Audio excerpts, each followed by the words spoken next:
தேவனுடைய நாமத்திற்கு மகிமை உண்டாகட்டும். ദൈവനാമത്തിന് മഹത്വം ഉണ്ടാകട്ടെ. இந்த இரண்டாம் நாள் மாலை வேளையிலே கர்த்தருடைய சமூகத்தில் கர்த்தர் நம்மை கூட்டி சேர்த்திருக்கிறார்.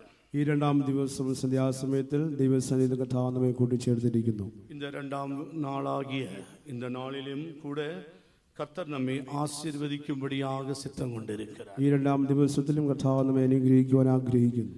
ஆனபடியால் ஆசீர்வாதத்தை பெற்றுக்கொள்ளும்படியாக நாம் எல்லாவரும் ஆயத்தமாய் காணப்படுவோமாக. ആകയാൽ അനുഗ്രഹം പ്രാപിപ്പാൻ നാം എല്ലാവരും ഒരുക്കമായി കാണപ്പെടാം.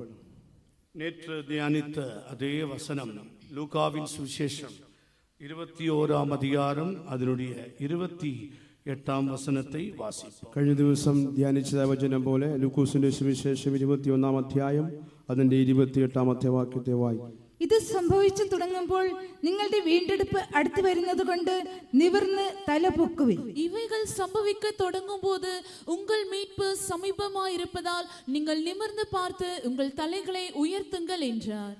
தேவனுடைய நாமத்திற்கு மகிமை உண்டாகட்டும். ദൈവത്തിന്റെ നാമത്തിന് മഹത്വം ഉണ്ടാകട്ടെ. இங்கே வாசித்ததான வசனத்தை குறித்து தியானிக்கும் பொழுது ഇവിടെ വായിച്ചതായ വചനത്തെ പറ്റി ധ്യാനിക്കുമ്പോൾ இவைகள் சம்பவிக்கும் தொடங்கும் போது உங்கள் மீட்பு சமீபமாய் இருப்பதால் ഇത് സംഭവിച്ചു തുടങ്ങുമ്പോൾ നിങ്ങളുടെ വീണ്ടെടുപ്പെടുത്തിയിരിക്കുന്നതിനാൽ நீங்கள் நிமிர்ந்து பார்த்து உங்கள் தலைகளை உயர்த்துங்கள் என்று கர்த்தராகிய இயேசு கிறிஸ்து இங்கே அருள் செய்கிறார். നിങ്ങൾ നിവർന്ന് തല പൊക്കുവിനെന്ന് കർത്താവായ യേശു ക്രിസ്തു ഇവിടെ അരുളി ചെയ്യുന്നു. ஏனென்றால் உலகத்திலே ஜீவிக்கிற நாம் உலகத்திலே பலவிதமான சம்பவங்கள் சம்பவித்துக் கொண்டிருக்கிறது.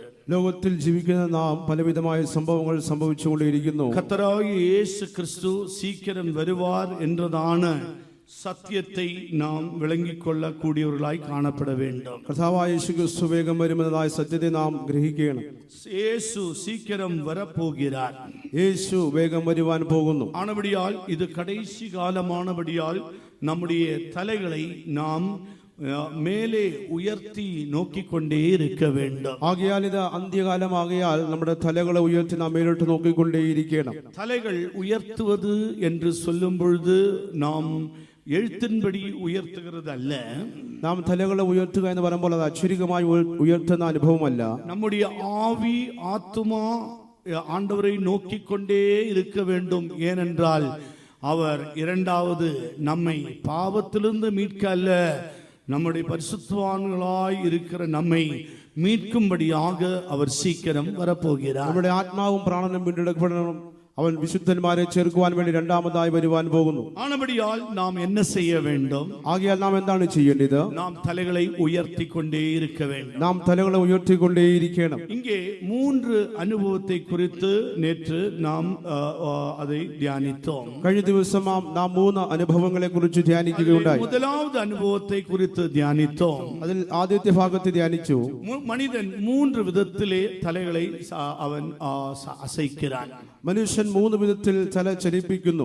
ഒന്ന് അവൻ കുനിந்து ഭൂമിയെ നോക്കിക്കൊണ്ടിരിக்கிறான். ഒന്ന് അവൻ കുനിഞ്ഞ് ഭൂമിയെ നോക്കിക്കൊണ്ടേയിരിക്കുന്നു. രണ്ടാമത് അവൻ നേരാக பார்த்து கொண்டிருக்கிறான். രണ്ടാമതായിട്ട് അവൻ നേരെ നോക്കിക്കൊണ്ടേയിരിക്കുന്നു. മൂന്നാമത് ഒരു കൂട്ടത്താർ അവർ തലകളെ ഉയർത്തിക്കൊണ്ടേയിരിக்கிறார்கள். മൂന്നാമത് ഒരു കൂട്ടം പേർ അവർ തലകളെ ഉയർത്തിക്കൊണ്ടേയിരിക്കുന്നു. നേற்று நாம் தியானித்தோம், மனிதன் பூமிக்குரிய காரியங்களை നോക്കിക്കൊണ്ടേയിരിக்கிறான். കഴിഞ്ഞ ദിവസം ധ്യാനിക്കുകയുണ്ടായി, മനുഷ്യൻ ഇന്ന് ഭൗമികമായ കാര്യങ്ങളെ നോക്കിക്കൊണ്ടേയിരിക്കുന്നു. ஏனென்றால் பூமியில் பலவிதமாக அவன் பூமியை செருவிப்போடு അവൻ ചേർന്നിരിക്കുന്നപടിയാൽ അവൻ ഭൂമിക്കുரிய കാര്യങ്ങളെ നോക്കിക്കൊണ്ടിരിக்கிறான். അവൻ ഭൂമിയുടെ കാര്യങ്ങളെ പറ്റിയിരിക്കുന്നുണ്ട്, ഭൂമിയിലുള്ളതെല്ലാം അന്വേഷിച്ചുകൊണ്ടേയിരിക്കുന്നു. ആണപടിയാൽ നേற்று நாம் தியானித்தோம், ഭൂമിയിലെ അക്രമങ്ങൾ മികുതിയായി തുടങ്ങിക്കൊണ്ടിരിക്കുന്നത്. കഴിഞ്ഞ ദിവസം ധ്യാനിച്ചു, ഭൂമിയിൽ അതിക്രമങ്ങൾ പെരുകൊണ്ടേയിരിക്കുന്നു. ഇന്നേക്ക് ഉലകത്തിലെ അക്രമങ്ങൾ മികുതിയായി കൊണ്ടേയിരിക്കുന്നത്. ഇന്ന് അകൃത്യങ്ങൾ പെരുകിക്കൊണ്ടേയിരിക്കുന്നു.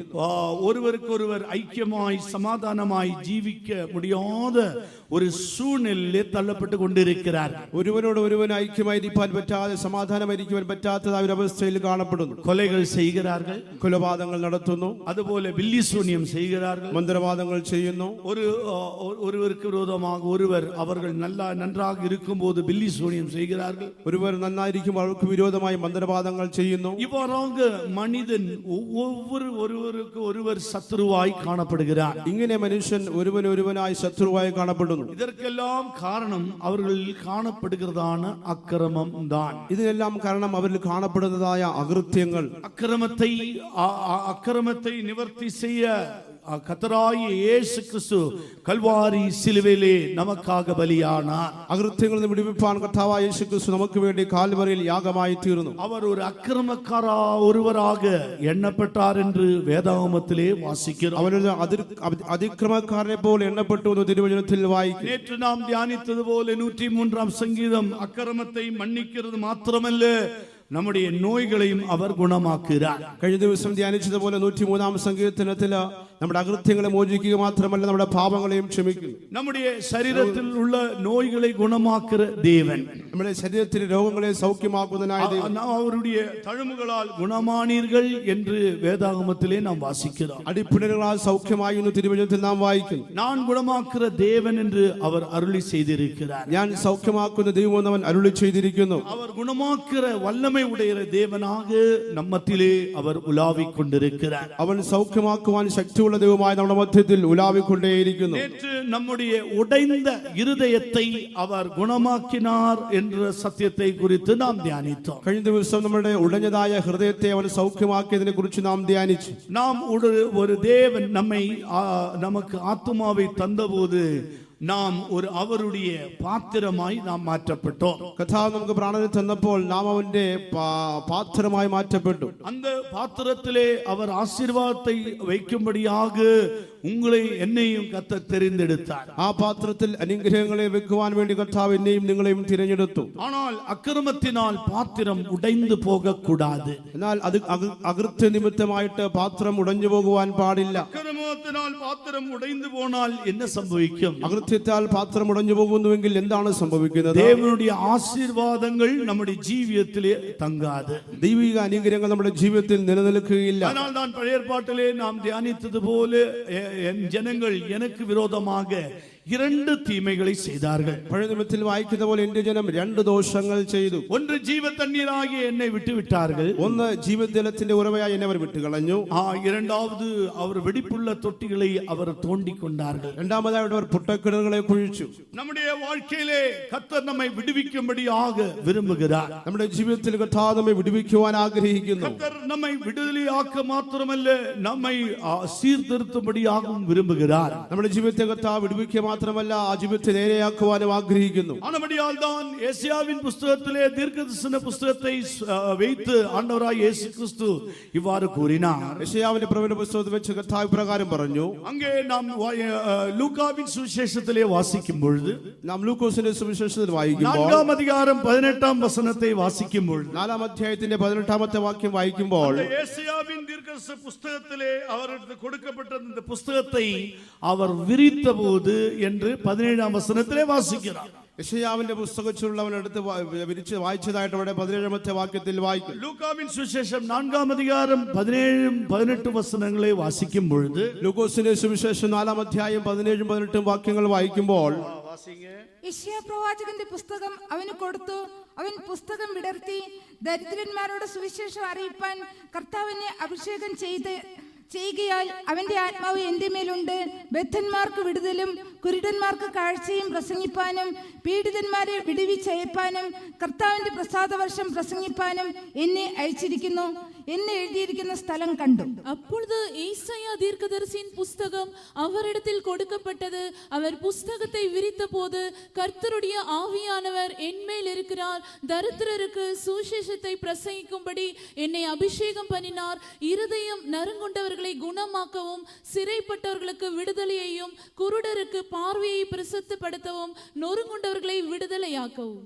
தேவனுடைய நாமத்திற்கு மகிமை உண்டாகட்டும். ദൈവത്തിന്റെ നാമത്തിന് മഹത്വം ഉണ്ടാകട്ടെ. கர்த்தராகிய இயேசு கிறிஸ்துவின் காலத்திலே ஒரு புத்தகம் அவர் கையிலே கொடுக்கப்பட்டது. കർത്താവായ യേശു ക്രിസ്തുവിന്റെ നാളിൽ ഒരു പുസ്തകം തന്റെ കയ്യിൽ കൊടുത്തു. அது യേശയ്യാവിൻ தீர்க்கதரிசன ஆகமனத்திலிருந்து உள்ள வசனம். അത് യെശയ്യാവിന്റെ പ്രവചന പുസ്തകത്തിൽ നിന്നുള്ളതായ ഒരു പുസ്തകം. கர்த்தராகிய இயேசு கிறிஸ்துவை குறித்து 2000 வருடத்துக்கு முன்பாக இயேசுவை குறித்து தீர்க்கதரிசனமாக தேவன் அருளி செய்தார். കർത്താവായ യേശുക്രിസ്തുവിനെ കുറിച്ച് 2000 വർഷങ്ങൾക്ക് മുമ്പായിട്ട് ദൈവം പ്രവചനത്തിൽ കൂടി അറിയിച്ചു. அது ஏசாயாவின் புத்தகம் 61 அதிகாரம் 1 வசனத்திலே அதே வசனத்தை நாம் வாசிக்கிறோம். യെശയ്യാവിന്റെ പുസ്തകം 61 അധ്യായത്തിന്റെ ആരംഭത്തിൽ നാം അതേ വാക്യത്തെ കാണുവാൻ കഴിയും. கர்த்தருடைய ஆவியானவர் என்மேல் இருக்கிறார் என்று இங்கே சொல்லப்பட்டிருக்கிறது. കർത്താവിന്റെ ആത്മാവ് എന്റെ മേൽ ഉണ്ട് എന്ന് നാം ഇവിടെ വായിക്കുന്നു. தரித்திரருக்கு சுவிசேஷம் பிரசங்கிக்கும்படியாக அவர் என்னை அபிஷேகம் பண்ணினார் என்று சொல்லப்பட்டிருக்கிறது. ദരിദ്രന്മാരുടെ സുവിശേഷം അറിയിപ്പിക്കുവാൻ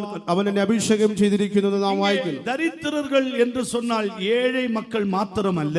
ഇവിടെ ദരിദ്രൻ എന്ന് പറയുന്നത് പാവപ്പെട്ടവർ മാത്രമല്ല, தேவனுடைய வசனத்தை தேவனுடைய வார்த்தையை அறியாத ஜனங்களுக்கும் ஆண்டவர் தம்முடைய வார்த்தையை சுவிசேஷத்தை അറിയിக்கிறார். ദൈവത്തിന്റെ വാക്കുകളെ അറിയാത്തവർക്കും വചനത്തെ അറിയാത്തവർക്കും ദൈവം തന്റെ വചനമായ സുവിശേഷത്തെ അറിയിക്കുന്നു. സുവിശേഷത്തിനാൽ മാത്രമേ ഒരുവൻ മറുപടിയും പിറക്ക முடியும். സുവിശേഷത്തിൽ കൂടി മാത്രമേ ഒരുവന് വീണ്ടും ജനിക്കുവാൻ കഴിയുള്ളൂ. அதனால்தான் அப்போஸ்தலனாகிய பவுல் சொல்கிறார், நான் இவர்களை சுவிசேஷத்தினால் பெற்றெடுத்தேன். ആകയാൽ അപ്പോസ്തലനായ പൗലോസ് പറയുന്നു, ഞാൻ ഇവരെ സുവിശേഷത്തിൽ കൂടി പ്രസവിച്ചെടുത്തു. இன்றைக்கும் உலகத்திலே अनेक இடங்களிலே சுவிசேஷங்கள் அறிவித்துக் கொண்டிருக்கிறார். ഇത് ലോകത്തിന്റെ പല ഭാഗത്തിലും സുവിശേഷം പ്രസംഗിച്ചുകൊണ്ടേയിരിക്കുന്നു. இவ்வாறாக கூட்டங்களை வைத்து அநேகருக்கு இந்த சத்தியத்தை அறிவித்துக் கொண்டிருக்கிறார். ഇപ്രകാരം മീറ്റിംഗുകൾ വെച്ച് സത്യങ്ങളെ അറിയിച്ചുകൊണ്ടേയിരിക്കുന്നു. അതുപോലെ தொலைக்காட்சி வழியாக சுவிசேஷத்தை அறிவித்துக் கொண்டிருக்கிறார்.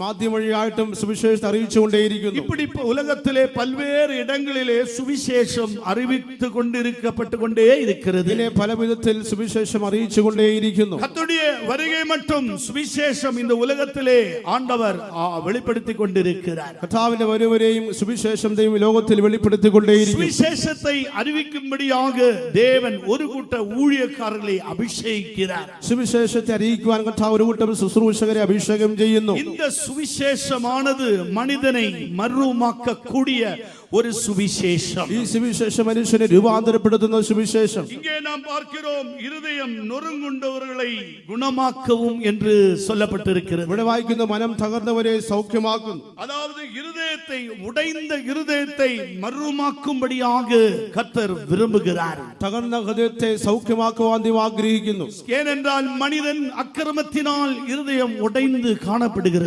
കാരണം മനുഷ്യന്റെ അകൃത്യത്താൽ ഹൃദയം ഉടയ്ക്കപ്പെട്ടതായി കാണപ്പെടുന്നു. அக்கிரமம் என்று சொல்லும் போது ரெண்டு விதத்திலே நாம் அதை பார்க்கிறோம். അക്രമം എന്ന് പറയുമ്പോൾ അതിനെ രണ്ട് വിധത്തിൽ നമുക്ക് കാണുവാൻ കഴിയും. பாவம் ஒரு அக்கிரமமாய் காணப்படுகிறது. പാപം ഒരു അകൃത്യമായി കാണുന്നു. அக்கிரமத்தின் இரண்டாவது பகுதி ஆவிக்குரிய அனுபவத்தை பெற்ற பிற்பாடு நாம் அக்கிரமம் செய்யக்கூடாது.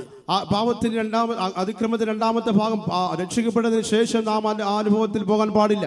ஆவிக்குரிய அனுபவங்களை பெற்ற பிற்பாடு அக்கிரமம் செய்யக்கூடாது. ആത്മീക അനുഭവത്തെ പ്രാപിച്ചതിന് ശേഷം അത് അകൃത്യം ചെയ്യുവാൻ പാടില്ല. இந்த பாத்திரம் ஒரு அக்கிரமம் என்று நேற்று நாம் தியானித்தோம் அல்லவா? ഉടഞ്ഞ പാത്രം ഒരു അകൃത്യം നിറഞ്ഞ അനുഭവം കഴിഞ്ഞ ദിവസം ധ്യാനിച്ചു. இரண்டாவது ஆவிக்குரிய அக்கிரமம் என்று சொல்லும்போது தேவ சித்தம் செய்யாவிட்டால் நீ அக்கிரமக்காரனாய் அக்கிரமக்காரியாய் தேவ சமூகத்தில் காணப்படுகிறாய். രണ്ടാമതായിട്ട് ആത്മീയ നിലവാരത്തിൽ ദൈവ ഇഷ്ടം ചെയ്യാതിരിക്കുമ്പോൾ നിങ്ങൾ അതിക്രമക്കാരനെ പോലെ അതിക്രമകാരിയെ പോലെ കാണപ്പെടുന്നു. இயேசு கிறிஸ்து மத்தேயின் சுவிசேஷம் 7 அதிகாரத்திலே நாம் வாசிக்கும் பொழுது, മത്തായിയുടെ സുവിശേഷം 7 അധ്യായത്തിൽ വായിക്കുമ്പോൾ அங்கே நாம் என்ன வாசிக்கிறோம்? അവിടെ നാം എന്ത് വായിക്കുന്നു? அவர்கள் அந்நாளிலே கர்த்தாவே கர்த்தாவே நோக்கி என்று அவர்கள் சொல்லுவார்கள். ആ നാൾ കർത്താവേ കർത്താവേ എന്ന് അവർ എന്നോട് പറയുമെന്ന് പറയും. உமது நாமத்தினாலே தீர்க்கதரிசனம் உரைத்தோம் அல்லவா? നിന്റെ നാമത്തിൽ ഞങ്ങൾ പ്രവചിച്ചുവല്ലോ. உமது நாமத்தினாலே பிசாசுகளை துரத்தினோம் നിന്റെ அல்லவா? നാമത്തിൽ ഞങ്ങൾ ഭൂതങ്ങളെ പുറത്താക്കിയല്ലോ. உமது நாமத்தினாலே അത്ഭുതങ്ങൾ செய்தோம் அல்லவா? നിന്റെ നാമത്തിൽ ഞങ്ങൾ അത്ഭുതങ്ങൾ ചെയ്തുവല്ലോ. 7 அதிகாரம் 23 வசனத்திலே நாம் வாசிக்கும் பொழுது 7 അധ്യായത്തിന്റെ 23 വാക്യം വായിക്കുമ്പോൾ இயேசு என்ன சொல்லுகிறார்? യേശു എന്ത് പറയുന്നു? நான் உங்களை ஒரு காலம் உங்களை அறியவில்லை. ഞാൻ ഒരു നാളും നിങ്ങളെ അറിഞ്ഞിട്ടില്ല. அக்கிரமம் செய்யக்காரரே, അധർമ്മം പ്രവർത്തിക്കുന്നവരെ என்னை விட்டு அகன்று போங்கள் என்று நான் சொல்லுவேன். എന്നെ വിട്ടു പോകുവീനെന്ന് ഞാൻ തീർത്ത് പറയും. മലയാളത്തിൽ മാത്രത്തെ വാസികൾ 23 വസനം. അന്ന് ഞാൻ അവരോട്, ഞാൻ ഒരു നാളും നിങ്ങളെ അറിഞ്ഞിട്ടില്ല, അധർമ്മം പ്രവർത്തിക്കുന്നവരെ എന്നെ വിട്ടു പോകുവിൻ എന്ന് തീർത്തു പറയും. മലയാളത്തിലെ അത് തീർത്ത് പറയും എന്ന് சொல்லப்பட்டிருக்கு. മലയാളത്തിൽ തീർത്ത് പറയുമെന്ന് പറഞ്ഞിരിക്കുന്നു. அதாவது தீர்த்து ஆண்டவர் சொல்லிடுவார். சொல்லிவிட்டால் அவ்வளவுதான். அதற்கு அந்த வார்த்தையை அதை பின்னால் எடுக்க மாட்டார். തീർത്ത് പറഞ്ഞു, അത് പറഞ്ഞു കഴിഞ്ഞാൽ അപ്പുറമായിട്ടൊന്നുമില്ല. ஏனென்றால் இவர்கள் தேவ சித்தம் செய்ய தவறிவிட்டார்கள். കാരണം ഇവർ ദൈവഹിതം ചെയ്യാതെ വിട്ടുകളഞ്ഞവർ. தேவ சித்தம் பரலோகத்தில் பிதாவின் சித்தம் செய்ய தவறிவிட்டார்கள். പിതാവിന്റെ ഇഷ്ടം ചെയ്യാതെ വിട്ടുകളഞ്ഞു. தேவனுடைய கிரியை செய்தார்கள், ஆனால் பிதாவின் சித்தம் செய்யவில்லை. ദൈവ ഇഷ്ടം ചെയ്തു, പക്ഷേ പിതാവിന്റെ ഇഷ്ടം അവർ ചെയ്തില്ല. இப்படியாக ஆவிக்குரிய அக்கிரமத்தை குறித்து தியானிக்கும் பொழுது 21 அக்கிரமம் வேதாகமத்திலே காணப்படுகிறது. ഇങ്ങനെ ആത്മീയ അക്രമത്തെ കുറിച്ച് പഠിക്കുമ്പോൾ വിശുദ്ധ വേദപുസ്തകത്തിൽ 21 അക്രമത്തെ കുറിച്ച് കാണുവാൻ കഴിയും. பொருளாசை ஒரு அக்கிரமமாய் காணப்படுகிறது. ദിവ്യാഗ്രഹം ഒരു അകൃത്യമായി കാണപ്പെടുന്നു. இவராக நாம் பேசிக்கொண்டே இருக்கும் என்றால் நமக்கு சமயம் போதாது. ഇങ്ങനെ നാം പറഞ്ഞുകൊണ്ടിരിക്കുന്നുവെങ്കിൽ നമുക്ക് സമയം തികയത്തില്ല. நம்மை நடத்துகிறவர்கள் சரியாக நம்மை நடத்தும் பொழுது அவர்களுக்கு விரோதமாய் பேசுகிறது அக்கிரமம். നമ്മെ നടത്തുന്നവർ നമ്മെ ശരിയായ വിധത്തിൽ നടത്തുമ്പോൾ നാം അവർക്ക് വിരോധമായി സംസാരിക്കുന്നത് അകൃത്യമാകുന്നു. ஆனபடியால் பெற்றோர்கள் பிள்ளைகள் கவனமாய் இருக்க வேண்டும். பெற்றோர்களுக்கு விரோதமாய் நீ பேசக்கூடாது, அது தேவ சமூகத்தில் அக்கிரமமாய் இருக்கிறது. ആകയാൽ കുഞ്ഞുങ്ങൾ ശ്രദ്ധിക്കണം.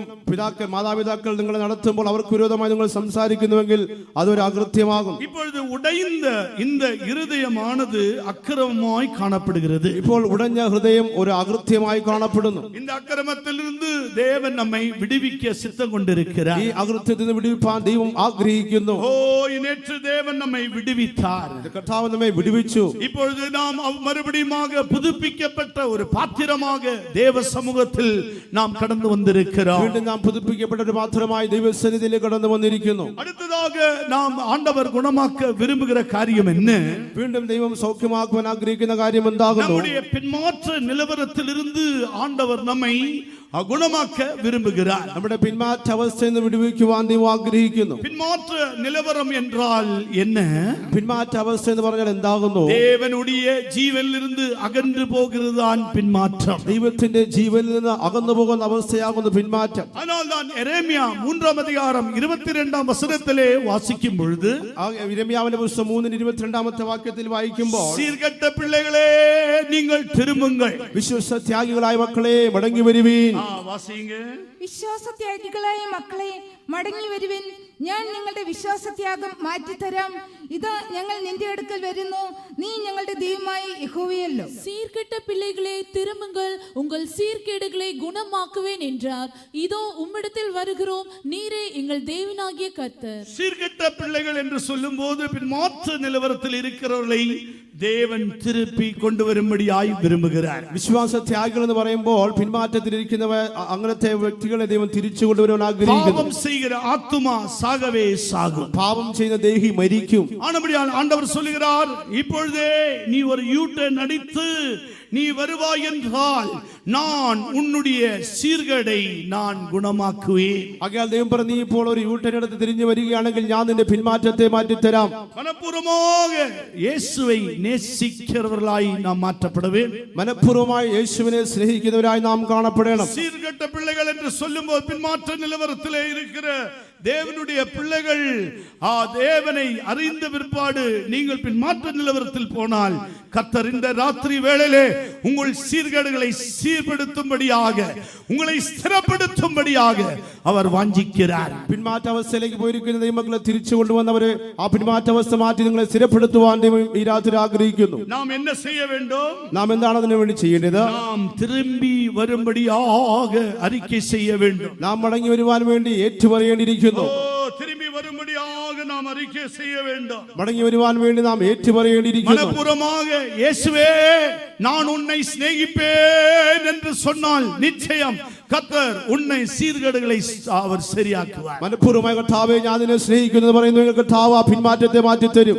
ஆனபடியால் நம்முடைய வார்த்தையினாலே நாம் கர்த்தர் பக்கமாய் திரும்பி வர வேண்டும். നാം വാക്കുകളാൽ നാം ദൈവത്തിന്റെ പക്ഷത്തേക്ക് തിരിഞ്ഞു വരേണം. ஓசியா தீர்க்கதரிசன புத்தகத்திலே நாம் வாசிக்கும் பொழுது, ഹോശേയയുടെ പ്രവചനത്തിൽ നാം വായിക്കുമ്പോൾ, அங்கே நாம் 14-ாம் அதிகாரம் வாசிக்கும் பொழுது, അവിടെ 14-ാം അധ്യായം വായിക്കുമ്പോൾ முதல் 2 வசனத்தை பார்க்கும் பொழுது, ആദ്യത്തെ 2 വാക്യങ്ങളെ വായിക്കുമ്പോൾ, இஸ்ரவேலே உன் தேவனாகிய கர்த்தரிடத்தில் திரும்ப, ഇസ്രായേലേ നിന്റെ ദൈവമായ യഹോവയുടെ അടുക്കലേക്ക് മടങ്ങി ചെല്ലുക. நீ உன் அக்கிரமத்தினால் விழுந்தாய் என்று இங்கே சொல்லப்பட்டிருக்கிறது. നിന്റെ അകൃത്യം നിമിത്തമല്ലോ നീ വീണിരിക്കുന്നത്. ஆனால் என்ன செய்ய வேண்டும்? ആകയാൽ എന്താണ് ചെയ്യേണ്ടത്? 2-ാം வசனம், வார்த்தைகளை கொண்டு கர்த்தரிடத்தில் திரும்புங்கள். 2-ാമത്തെ അമർത്യവാക്യം നിങ്ങൾ അനുതാപവാക്യങ്ങളോടുകൂടെ യഹോവയുടെ അടുക്കലേക്ക് മടങ്ങിച്ചെന്ന് தேவரீர் எல்லா அக்கிரமத்தை நீக்கி യഹോവയെ എല്ലാ അകൃത്യങ്ങളെയും നീക്കി எங்களை தயவாய் அங்கீகரித்தருளும். ഞങ്ങളെ കൃപയോടെ കൈക്കൊള്ളണമേ. அப்பொழுது நாங்கள் எங்கள் உதடுகளினாலே உங்களுக்கு துதிகளை பலிகளை செலுத்துவோம். എന്നാൽ ഞങ്ങളുടെ ആചാരപ്രമാണമായ കാലങ്ങളെ സ്തുതികളെ അർപ്പിക്കും. எங்கள் உதடுகளின் காலங்களை செலுத்துவோம் என்று இங்கே சொல்லப்பட்டிருக்கிறது. ആചാരപ്രമാണമായ കാലങ്ങളെ അർപ്പിക്കും. 4ஆம் வசனத்திலே நாம் பார்க்கும் பொழுது 4ാമത്തെ വാക്യത്തിൽ നോക്കുമ്പോൾ நான் அவர்களை சீர்கேட்டை குணமாக்குவேன், ഞാൻ അവരുടെ പിന്മാറ്റത്തെ സൗഖ്യമാക്കും. அவர்களை மனப்பூர்வமாய் நான் சிநேகிப்பேன், അവരെ ഞാൻ മനഃപൂർവ്വമായി സ്നേഹിക്കും. என் கோபம் அவர்களை விட்டு நீக்குவேன் என்று அங்கே சொல்லப்பட்டிருக்கிறது. എന്റെ കോപം അവനെ വിട്ട് മാറിയിരിക്കുമെന്ന് പറയുന്നു. ஆண்டவர் உன்னுடைய சீர்கேடு அல்லது உன் பின்மாற்ற நிலவரத்தில் இருந்து உன்னை விடுவிக்கும்படியாக இன்று ராத்திரி அவர் சித்தம் கொண்டிருக்கிறார். കർത്താവ് നിങ്ങളുടെ പിന്മാറ്റത്തിൽ വിടുവിപ്പാൻ ഈ രാത്രിയിൽ ആഗ്രഹിക്കുന്നു.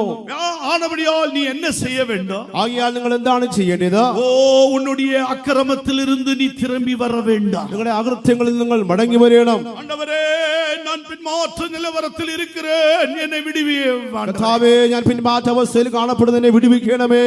பின்மாற்ற நிலவரத்தில் என்னை விடுவிக்க வேண்டுமே. പിന്മാറ്റ നിലവാരത്തിൽ നിന്ന് വിടുവിക്കണമേ. பிசாசு தந்திரம் உள்ளவன். പിശാച് തന്ത്രശാലിയാകുന്നു. எத்தனையோ பேரை பின்மாற்றத்திற்கு இழுத்து கொண்டு போய்விட்டார். എത്രയോ പേരെ പിന്മാറ്റത്തിലേക്ക് ഇഴച്ചു കൊണ്ടുപോയി. 2019-21 വരെ കോവിഡിൻ കാലമായിരുന്നത്. 2019 മുതൽ 21 വരെ കോവിഡിന്റെ നാളുകളായിരുന്നു. அந்த நாட்களிலே பிசாசு என்ன செய்தான்? ആ നാളുകളിൽ പിശാച് എന്താണ് ചെയ്തത്? ஒவ்வொரு தேவாலயங்களை மூட ஆரம்பித்தான். ഓരോ ദേവാലയങ്ങളെ അവൻ അടച്ചു കളഞ്ഞു. மனிதர்கள் சஞ்சரிக்காதபடி நிறுத்தி விட்டான். മനുഷ്യൻ സഞ്ചാര സ്വാതന്ത്ര്യമില്ലാത്ത ആക്കി കളഞ്ഞു. இவ்வாறாக முழு உலகத்திலே கிறிஸ்துவ தேவாலயங்கள் 6 மாதத்திற்கு அடைக்கப்பட்டது. ഇപ്രകാരം ക്രിസ്തീയ ദേവാലയങ്ങൾ 6 മാസത്തോളം അടയ്ക്കപ്പെട്ട് കിടന്നു. வாலிபர்கள் ஆன்லைன் வழியாக ஆராதிக்கிறோம் என்று சொல்லி ஆராதிக்கிறார்கள். യവനക്കാർ ഓൺലൈൻ വഴി ആരാധിക്കുന്നത് പറഞ്ഞ് അവർ ആരാധിച്ചു.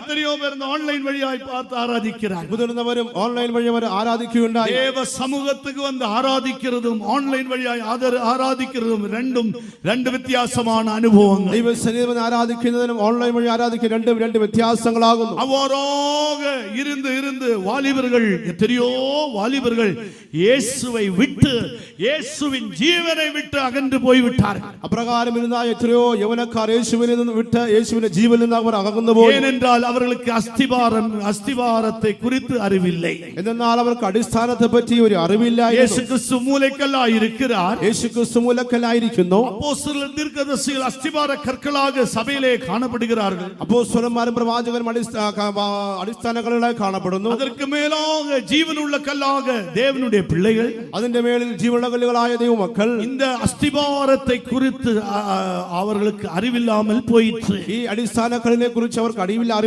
அதனால்தான் சங்கீதக்காரன் கூக்குரலிடுகிறார். ആകയാൽ സങ്കീർത്തനക്കാരൻ നിലവിളിക്കുന്നു.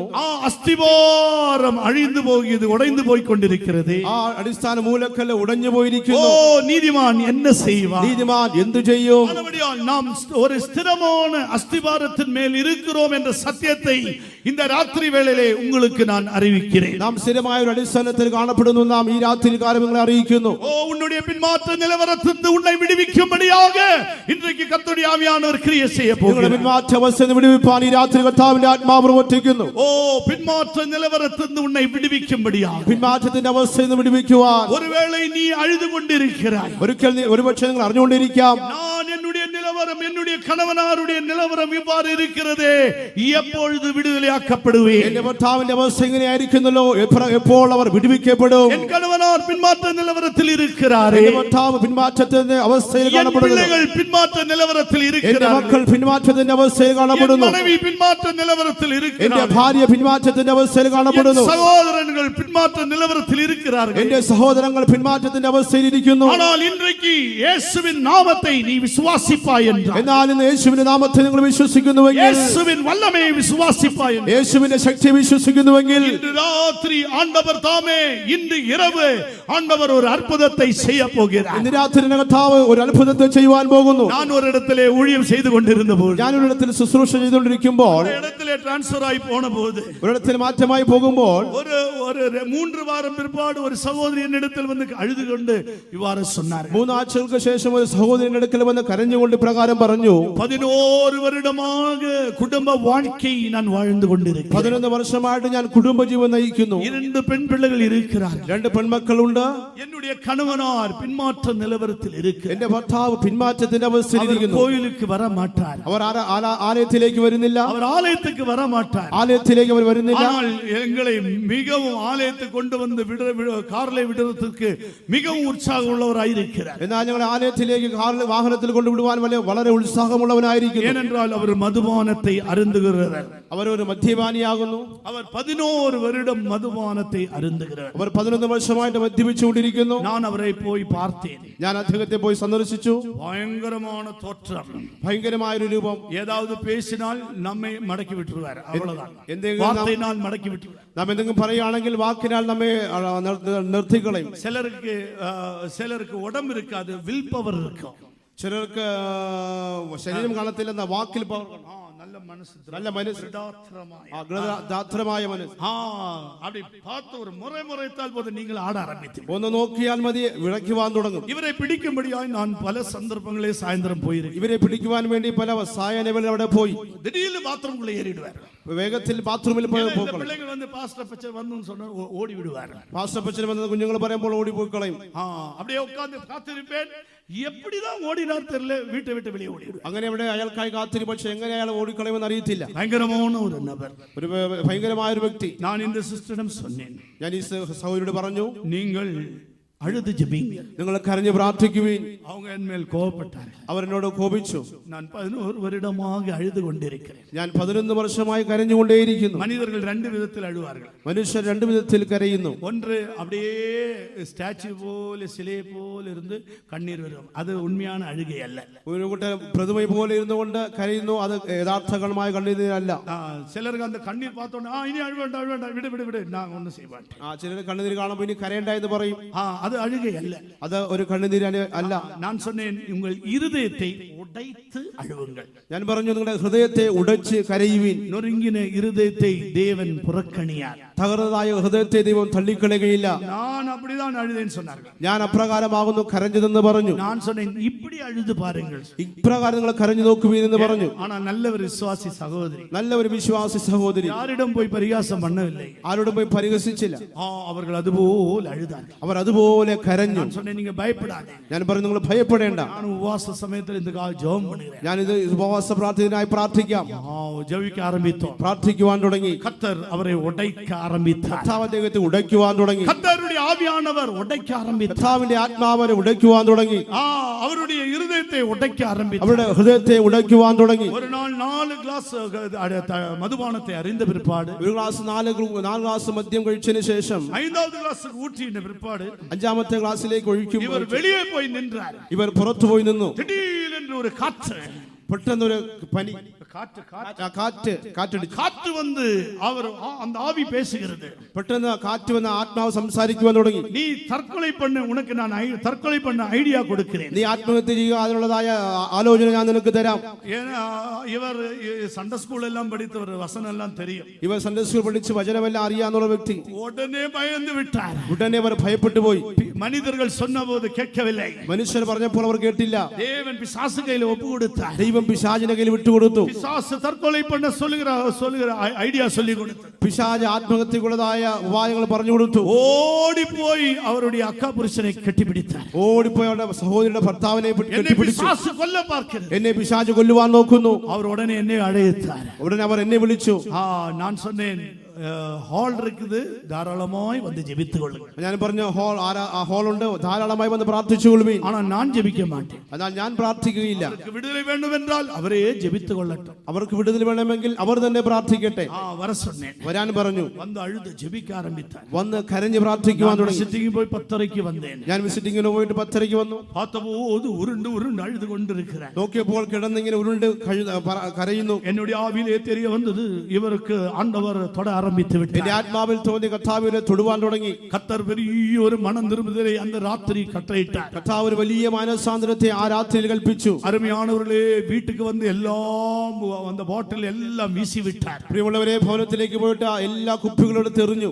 ராத்திரி காலங்களில் டிவி பார்ப்பார், அதெல்லாம் கொண்டு போய் குப்பையில் எறிந்து விட்டார். രാത്രി കാലങ്ങളിൽ ടി വി കാണും, അതെല്ലാം കൊണ്ട് കുപ്പയിലിട്ടു. தேவன் ஒரு பெரிய மாற்றத்தை தந்தார். കർത്താവ് ഒരു വലിയ മാറ്റത്തെ വരുത്തി. ஒரு ஒரு எழுப்புதலின் கூட்டம் அங்கே நடந்தது. അവിടെ ഒരു ഉണർവ് യോഗം നടന്നു. அந்த கூட்டத்திற்கு போய் அவர் அபிஷேகம் புதுப்பித்தார். ആ കൂട്ടത്തിൽ പോയി അവർ അഭിഷേകത്തെ പുതുപ്പിച്ചു. இப்போது நம்முடைய சபை விசுவாசியாய் மாறிவிட்டார். ഇപ്പോൾ അവർ നമ്മുടെ സഭയുടെ വിശ്വാസിയായി മാറ്റപ്പെട്ടു. அபிஷேகம் உள்ளவராய் கர்த்தர் மாற்றி விட்டார். നല്ലൊരു അഭിഷേകമുള്ള വ്യക്തിയായിട്ട് ദൈവം മാറ്റി. சபையிலே தீர்க்கதரிசியாய் மாற்றி விட்டார். സഭയിലെ ഒരു പ്രവാചകനാക്കി മാറ്റി. இன்றைக்கு சத்தியத்திற்காக போராடி கொண்டிருக்கிறார். ഇപ്പോഴും സത്യത്തിന് വേണ്ടി അവർ പോരാടിക്കൊണ്ടേയിരിക്കുന്നു. இது நடந்த சம்பவம். ഇത് നടന്നതായ ഒരു സംഭവം. இது ஒரு அனுபவம். ഇതൊരു അനുഭവമാകുന്നു. எந்த நிலவரத்தில் இருந்தாலும் ഏത് അവസ്ഥയിലായിരുന്നാലും பெற்றோர்களே, நீங்கள் கவலைப்பட வேண்டாம். മാതാപിതാക്കളെ, നിങ്ങൾ ഭാരപ്പെടേണ്ട. ஓ கணவன்மாரே, நீங்கள் கவலைப்பட வேண்டாம். ഭർത്താക്കന്മാരെ, നിങ്ങൾ ഭാരപ്പെടേണ്ട. மனைவிமாரே, நீங்கள் கவலைப்பட வேண்டாம். ഭാര്യമാരെ, നിങ്ങൾ ഭാരപ്പെടേണ്ട. உங்கள் இருதயத்தை உடைப்பீர்கள் என்று നിങ്ങളുടെ ഹൃദയത്തെ ഉടയ്ക്കുന്നുവെങ്കിൽ, இன்று ராத்திரி உங்கள் இருதயத்தை நீங்கள் உடைப்பீர்கள் ഈ என்று രാത്രി നിങ്ങളുടെ ഹൃദയത്തെ നിങ്ങൾ ഉടയ്ക്കുന്നുവെങ്കിൽ, நொறுங்குண்ட இருதயத்தை தேவன் புறக்கணியார். ആ നുറുങ്ങിയ ഹൃദയത്തെ ദൈവം തള്ളിക്കളയുകയില്ല. அவர் உங்களை விடுவிக்க சித்தம் கொண்டிருக்கிறார். അവൻ നിങ്ങളെ വിടുവിപ്പാൻ ആഗ്രഹിക്കുന്നു. உங்களை விடுவிக்க சித்தம் கொண்டிருக்கிறார். അവൻ വിടുവിപ്പാൻ ആഗ്രഹിക്കുന്നു. அடுத்ததாக நாம் கர்த்தர் யாரை குணமாக்க விரும்புகிறார்? വീണ്ടും കർത്താവിനെയാണ് വിടുവിപ്പാൻ ആഗ്രഹിക്കുന്നത്. உங்களுடைய வாழ்க்கையிலே முடமாய் பிசுகி போகாமல் முடமாய் இருக்கிற வாசிங்கள் எபிரேயர் 12ஆம் அதிகாரம், എബ്രായർ 12-ാം അധ്യായം அதனுடைய 12-13 வசனத்திலே வாசிக்கும் பொழுது 12-13 വാക്യങ്ങൾ വായിക്കുമ്പോൾ, ആകയാൽ തളർന്ന കൈയും കുഴിഞ്ഞ മുഴങ്കാലും നിവർത്തുവിൻ. മുടന്തുള്ളത് ഉളുക്കി പോകാതെ ഭേദമാകേണ്ടതിന് നിങ്ങളുടെ കാലിന് പാത നിരത്തുവിൻ. ஆகையினால் நெகிழ்ந்த கைகளையும் தளர்ந்த முழங்கால்களையும் நீங்கள் திரும்ப நிமிர்த்தி முடமாயிருக்கிறது பிசகி போகாமல் சுஸ்தமாகும்படிக்கு உங்கள் பாதங்களுக்கு வழிகளை செவ்வைப்படுத்துங்கள். தேவனுடைய நாமத்திற்கு மகிமை உண்டாகட்டும். ദൈവത്തിന്റെ നാമത്തിന് മഹത്വം ഉണ്ടാകട്ടെ. இங்கே நாம் வாசித்ததான வசனத்திலே பார்க்கும் பொழுது, ഇവിടെ നാം വായിച്ചതായ വചനത്തെ നോക്കുമ്പോൾ, எபிரேயர் 12ஆம் அதிகாரம் 12-13 வசனத்திலே வாசிக்கும் பொழுது, എബ്രായർ 12-13 വാക്യങ്ങൾ വായിക്കുമ്പോൾ, நெகிழ்ந்த கைகளை தளர்ந்த முழங்கால்களை நீங்கள் திரும்ப நிமிர்த்தி, ആകയാൽ തളർന്ന കൈയും കുഴഞ്ഞ മുഴങ്കാലും നിവർത്തുവീൻ. முடமாயிருக்கிற பிசகி போகாமல் சொஸ்தமாகும்படி உங்கள் பாதங்களுக்கு வழிகளை செவைப்படுத்துங்கள். മുടന്തുള്ളത് ഉളുക്കി പോകാതെ വണ്ണം ഭേദമാകേണ്ടത് നിങ്ങളുടെ കാലിന് പാത നിരത്തുവീൻ. நெகிழ்ந்த கைகள், നിവർന്ന കൈകൾ. நெகிழ்ந்த கைகள் என்று சொல்லும் பொழுது ரெண்டு விதத்திலே பார்க்கலாம். തളർന്ന കൈ എന്ന് പറയുമ്പോൾ രണ്ട് വിധത്തിൽ കാണാം. தளர்ந்த கைகளை கர்த்தர் குணமாக்க விரும்புகிறார். തളർന്ന കൈകളെ കർത്താവ് സൗഖ്യം ഗുണമാക്കുവാൻ, எழுத்தின்படி உன் கைகளை பலப்படுத்த விரும்புகிறார். അക്ഷരീയമായി നിങ്ങളുടെ കരങ്ങളെ ദൈവം ബലപ്പെടുത്തുവാൻ ആഗ്രഹിക്കുന്നു. கால்களை பலப்படுத்தும்படியாய் விரும்புகிறார். പാദങ്ങളെ ബലപ്പെടുത്തുവാൻ ആഗ്രഹിക്കുന്നു. ஆவிக்குரிய பிரகாரமாய் படிக்கும் பொழுது, ആത്മീകമായി പഠിക്കുമ്പോൾ, நெகிழ்ந்த கைகள் என்று சொல்லும் பொழுது, തളർന്ന കൈ എന്ന് പറയുമ്പോൾ, கை கிரியைகளை காட்டுகிறது. കൈ നമ്മുടെ പ്രവൃത്തിയെ കാണിക്കുന്നു. நம்முடைய கைகள் கிரியைகளை காட்டுகிறது. കൈ എന്ന് പറയുമ്പോൾ നമ്മുടെ പ്രവൃത്തികളെ കാണിക്കുന്നു. அப்ப நம்முடைய கைகள் ஆண்டவருடைய கிரியை வெளிப்படுத்த வேண்டும். നമ്മുടെ കരങ്ങൾ ദൈവത്തിന്റെ പ്രവൃത്തിയെ വെളിപ്പെടുത്തണം. சங்கீதக்காரன் என்ன சொல்லுகிறான்? സങ്കീർത്തനക്കാരൻ എന്താണ് പറയുന്നത്? கையின் பிரயாசத்தை நீ சாப்பிடுவாய். നിന്റെ കൈയുടെ അധ്വാന ഫലത്തെ നീ തിന്നും. இப்பொழுது கையின் பிரயாசத்தை எத்தனையோ குடும்பங்கள் நாம் உலகத்திலே பார்க்கும் பொழுது, നിങ്ങൾ കൈയുടെ അധ്വാന ഫലത്തെ ഓരോ കുടുംബത്തിൽ നോക്കുമ്പോൾ, கையின் பிரயாசத்தை அவர்களால் சாப்பிட முடியாமல் தவித்துக் கொண்டிருக்கிறார். കൈയുടെ അധ്വാന ഫലത്തെ അവർക്ക് അനുഭവിക്കാൻ പറ്റാത്ത അവസ്ഥയിലിരിക്കുന്നു. ஏனென்றால் എന്തുകൊണ്ടെന്നാൽ, போலீஸுக்கு காசு கொடுக்கிறார்கள், പോലീസിന് കാശ് കൊടുക്കുന്നു, வக்கீலுக்கு கேஸ் இருக்கிறபடியால் காசு கொடுத்து கொண்டே இருக்கிறார்கள், കേസുള്ളതുകൊണ്ട് വക്കീലിന് കാശ് കൊടുക്കേണ്ടിയിരിക്കുന്നു, வியாதி வல்லமை தாக்கினபடியால் வருடம் மாதம் அவர்கள் காசு செலவு பண்ணி கொண்டிருக்கிறார்கள். രോഗം ഇരിക്കുന്ന നിമിത്തമായി വർഷം ഇങ്ങനെ കാശ് ചിലവാക്കുന്നു. ஆண்டவர் என்ன சொல்லுகிறார்? കർത്താവ് എന്ന് പറയുന്നു, உன் கையின் பிரயாசத்தை நீ சாப்பிடுவாய். നിന്റെ കൈയുടെ അധ്വാന ഫലത്തെ നീ തിന്നും. இன்றைக்கு கையின் பிரயாசத்தை மூன்றாவது ஒரு நபர் எடுத்து கொண்டு போய் கொண்டிருக்கிறார். ഇന്ന് കൈയുടെ അധ്വാന ഫലത്തെ മൂന്നാമത്തെ ഒരു വ്യക്തി എടുത്തുകൊണ്ട് പോകുന്നു. கையின் பிரயாசத்தை சாப்பிட முடியாமல் தவித்துக் கொண்டிருக்கிற எத்தனையோ பேர் இந்த உலகத்திலே பார்த்து നിങ്ങളുടെ கொண்டிருக்கிறார். അധ്വാനഫലത്തെ അനുഭവിപ്പാൻ പറ്റാതോണം വ്യാകുലപ്പെടുത്തുന്ന ലോകത്തിൽ കാണുവാൻ கடபாரத்தினால் கஷ்டப்பட்டு கொண்டிருக்கிறார். കടഭാരത്താൽ കഷ്ടപ്പെട്ടുകൊണ്ടേയിരിക്കുന്നു. வட்டிக்கு பணம் கொடுத்து கொண்டிருக்கிறார். പലിശയ്ക്ക് പൈസ കൊടുത്തുകൊണ്ടേയിരിക്കുന്നു. அவர்களுக்கு அன்றாட செலவுக்கு போலும் காசு இல்லாமல் கஷ்டப்பட்டு கொண்டிருக்கிறார். ദൈനംദിന ചെലവിന് പോലും പൈസ ഇല്ലാതെ കഷ്ടപ്പെട്ടുകൊണ്ടേയിരിക്കുന്നു. ஆவிக்குரிய பிரகாரமாக கையின் பிரயாசத்தை சாப்பிட முடியாமல் கை கட்டப்பட்டு காணப்படுகிறது. ആത്മീക ജീവിതത്തിലും അധ്വാന ഫലം അനുഭവിക്കാൻ പറ്റാതെ കരങ്ങൾ ബന്ധിക്കപ്പെട്ടിരിക്കുന്നു.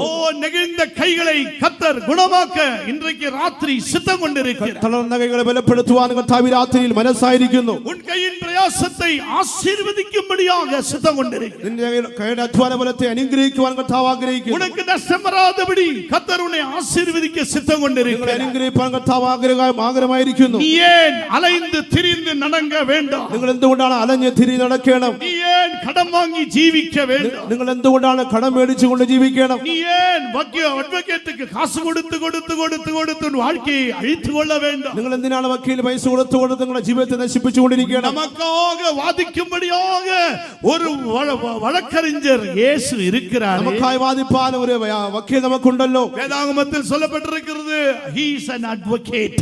വചനത്തിൽ വായിക്കുന്നവൻ നമുക്ക്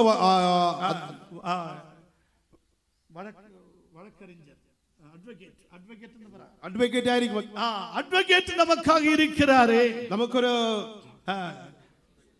வக்கீல் அப்ப அபிபாஷகர்.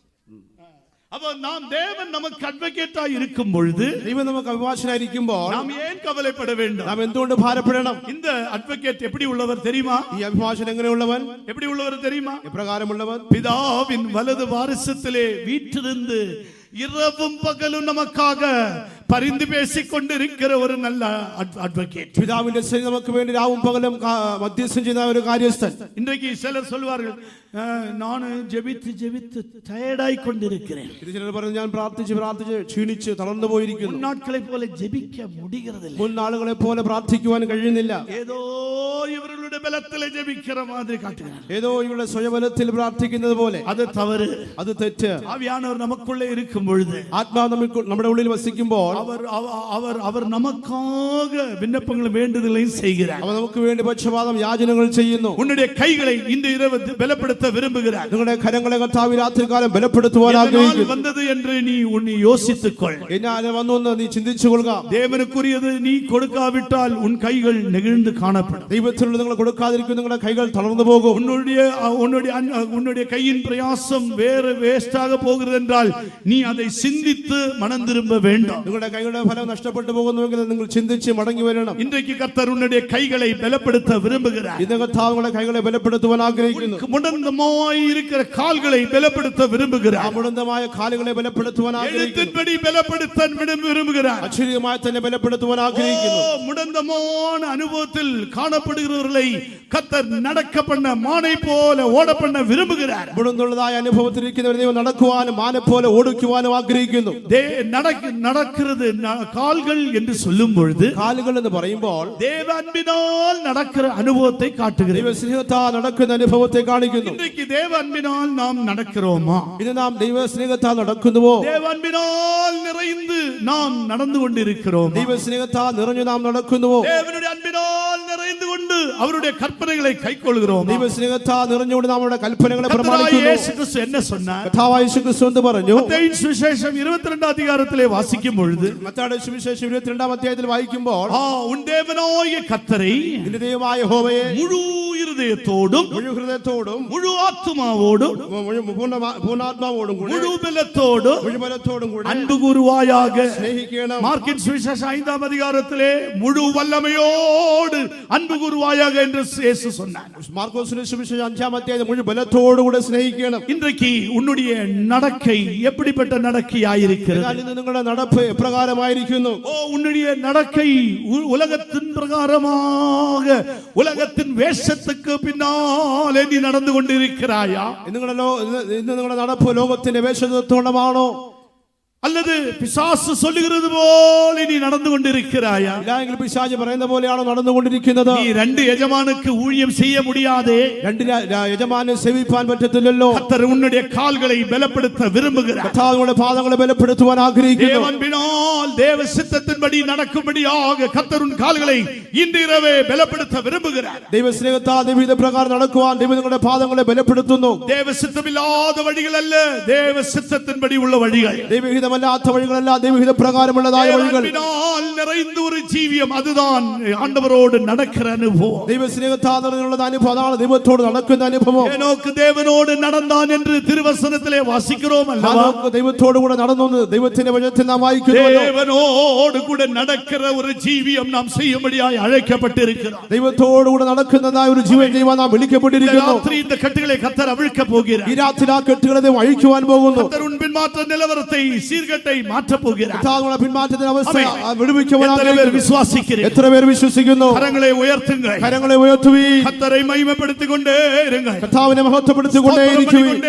സ്തോത്രം ചെയ്തുകൊണ്ടേ ഇരിക്കുവീൻ. ஒரு 5 நிமிடம், ഒരു 5 മിനിറ്റ് ஸ்தோத்திரம் பண்ணி ஆவியிலே பலப்படுங்க. സ്തോത്രം ചെയ്ത് ആത്മാവിൽ ബലപ്പെടുവീൻ. உன்னுடைய கட்டுகளை அவிழ்க்க போகிறார். നിങ്ങളുടെ കെട്ടുകളെ അഴിക്കുവാൻ പോകുന്നു. கையின் பிரயாசத்தை கர்த்தர் அவிழ்க்க போகிறார். നിങ്ങളുടെ അധ്വാന ഫലത്തെ അഴിക്കുവാൻ പോകുന്നു. இனி உன் ஒரு பணமாவது வேஸ்டாக போக போகிறது. നിങ്ങളുടെ ഒരു പണം പോലും നഷ്ടപ്പെടുകയില്ല. உன் கர்த்தர் உன் கையின் பிரயாசத்தை ஆசீர்வதிக்க அந்த கட்டுகளை அவிழ்த்து கொண்டிருக்கிறார். നിങ്ങളുടെ കൈയുടെ അധ്വാന ഫലത്തെ അനുഗ്രഹിക്കുവാൻ കെട്ടുകൾ അഴിക്കുന്നു. இனி உன்னை அன்பினால் நடக்க போகிறார். നിങ്ങൾ ആത്മാവ് സ്നേഹത്താൽ നടക്കുവാൻ പോകുന്നു. கர்த்தருடைய கிரியை செய்ய நீ நடக்க போகிறாய். കർത്താവിന്റെ പ്രവൃത്തിക്കത്തോടെ നടക്കുവാൻ പോകുന്നു. உன் பின்மாற்ற நிலவரத்திலிருந்து உன்னை விடுவிக்க போகிறார். നിങ്ങളുടെ പിന്മാറ്റ നിലവാരത്തിൽ വിടുവിപ്പാൻ ആഗ്രഹിക്കുന്നു. நீ இருதயத்திலே பரிகாசம் பண்ணாதே. നീ ഹൃദയത്തിൽ പരിഹസിക്കാതെ. நீ இருதயத்திலே பரிகாசம் பண்ணாதே. നീ ഹൃദയത്തിൽ പരിഹസിക്കാതെ. தேவன் சர்வவல்லமையுள்ள தேவன். നമ്മുടെ ദൈവം സർവശക്തിയുള്ളവനായ ദൈവം. விடுவிக்க சித்தம் கொண்டிருக்கிறார். അവൻ നിങ്ങളെ വിടുവിപ്പാൻ ആഗ്രഹിക്കുന്നു. இன்று இரவே ഈ രാത്രിയിൽ உன் குடும்ப வாழ்க்கையில் നിങ്ങളുടെ കുടുംബ ജീവിതത്തിൽ கட்டுகள் அவிழ்த்து கொண்டு കെട്ടുകൾ അഴിച്ചുകൊണ്ടേയിരിക്കുന്നു. விசுவாசிப்பாயா? നീ വിശ്വസിച്ചുകൊണ്ടിരിക്കുക. இந்த கூட்டம் முடிந்த பிற்பாடு ഈ കൂട്ടം நீ உன் അവസാനിച്ച வீட்டுக்கு போகும்போது നിങ്ങൾ ഭവനത്തിലേക്ക് പോകുമ്പോൾ கர்த்தருடைய விடுதலையின்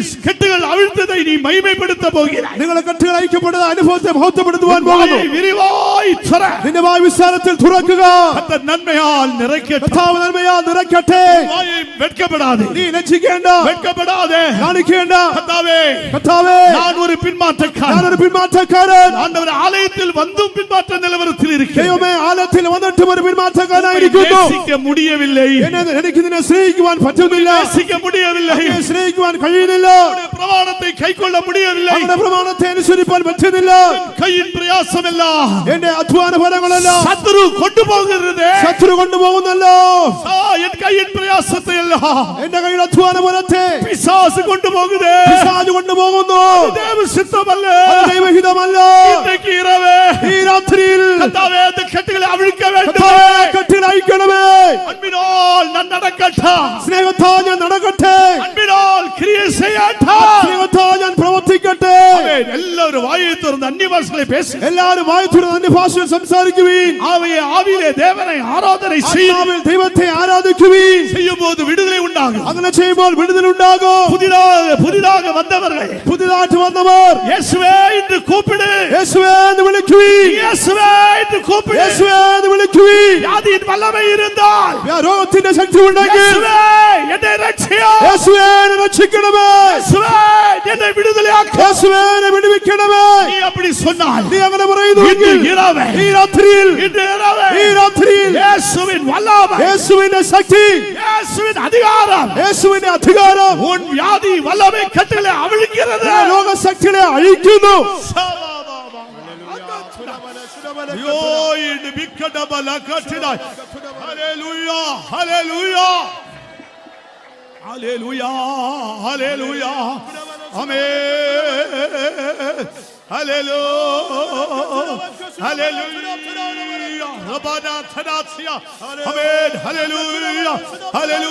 யாரும் மௌனமாயிருக்க கூடாது. ആരും മൗനമായിരിക്കരുത്. வாயை துற. വായ തുറക്കുവീൻ. വായ തുറക്കുവീൻ. விடுதலை பெற்றுக்கொள்ளுகிற வாயை துறங்க. വിടുതൽ ആഗ്രഹിക്കുന്നവർ വായ തുറക്കുവീൻ. கர்த்தர் விடுதலை விடுவிக்க போகிறார். കർത്താവ് നിങ്ങളെ വിടുവിക്കുവാൻ പോകുന്നു. நீ வந்தது வெறுமையாக நீ வந்தாய். നിങ്ങൾ വന്നത് വെറുതെ വന്ന പോലെയല്ല. ஆனால் நீ நிறைவாக போக வேண்டும். നിങ്ങൾ நிறைவாக போக வேண்டும். നിറവോടെ നിങ്ങൾ வாயை துற. വായ തുറക്കുവീൻ. அந்நிய பாஷைகளை பேசு. അന്യഭാഷ സംസാരിക്കുവിൻ. വല്ലമൈ നമ്മിൽ നിന്ന് പുറപ്പെടട്ടെ. ശക്തി നമ്മിൽ നിന്ന് പുറപ്പെടട്ടെ.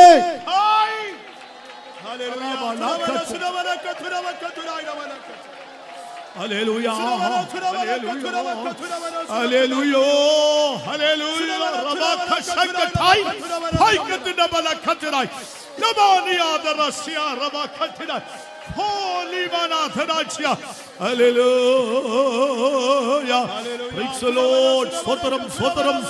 വല്ലമയാൽ വിടുതലയേ, വല്ലമയാൽ വിടുതലയേ, വല്ലമൈ വല്ലമൈ വല്ലമയാൽ വിടുതലയേ, വല്ലമയാൽ Viduthalai, വല്ലമയാൽ Viduthalai, വല്ലമേ, വല്ലമേ, വല്ലമയാൽ Viduthalai, വല്ലമയാൽ Viduthalai, വല്ലമയാൽ Viduthalai, വല്ലമേ, വല്ലമേ, വല്ലമയാൽ Viduthalai, വല്ലമയാൽ Viduthalai, വല്ലമയാൽ Viduthalai, വല്ലമേ, വല്ലമേ, വല്ലമയാൽ Viduthalai, വല്ലമേ, വല്ലമേ, വല്ലമയാൽ Viduthalai.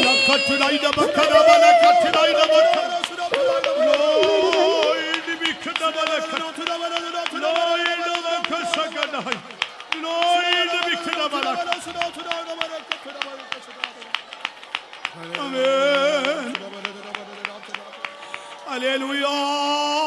Rabakatidai dabakada balakatidai. Hey, balakatidai. Amen. Hallelujah. Praise the Lord. Hallelujah. Amen. Hallelujah. ആമേൻ. എത്ര പേർ ആവിയിലെ ഉണരുകയാണ്? എത്ര പേർ ആത്മാവിൽ അനുഭവം അറിയുന്നു? കർത്തരുടെ കരം ക്രിയ ചെയ്യാൻ ആരംഭിച്ചു. കർത്താവിന്റെ കരം പ്രവർത്തിക്കുവാൻ തുടങ്ങിയിരിക്കുന്നു. ഗുണമാക്കിക്കൊണ്ടിരിക്കുന്നു. കർത്താവിനെ സൗഖ്യമാക്കിക്കൊണ്ടേയിരിക്കുന്നു. കർത്താവിനെ വിടുതലാക്കിക്കൊണ്ടിരിക്കുന്നു. കർത്താവിനെ വിടുവിച്ചുകൊണ്ടേയിരിക്കുന്നു. ആവിയിലെ ഉണരുക. എത്ര പേർ ആത്മാവിൽ അറിയുന്നു? എത്ര പേർ ആവിയിലെ ഉണരുക? അത് ആത്മാവിൽ എത്ര പേർ അനുഭവിക്കുന്നു? ആമേൻ. ഹല്ലേലൂയ.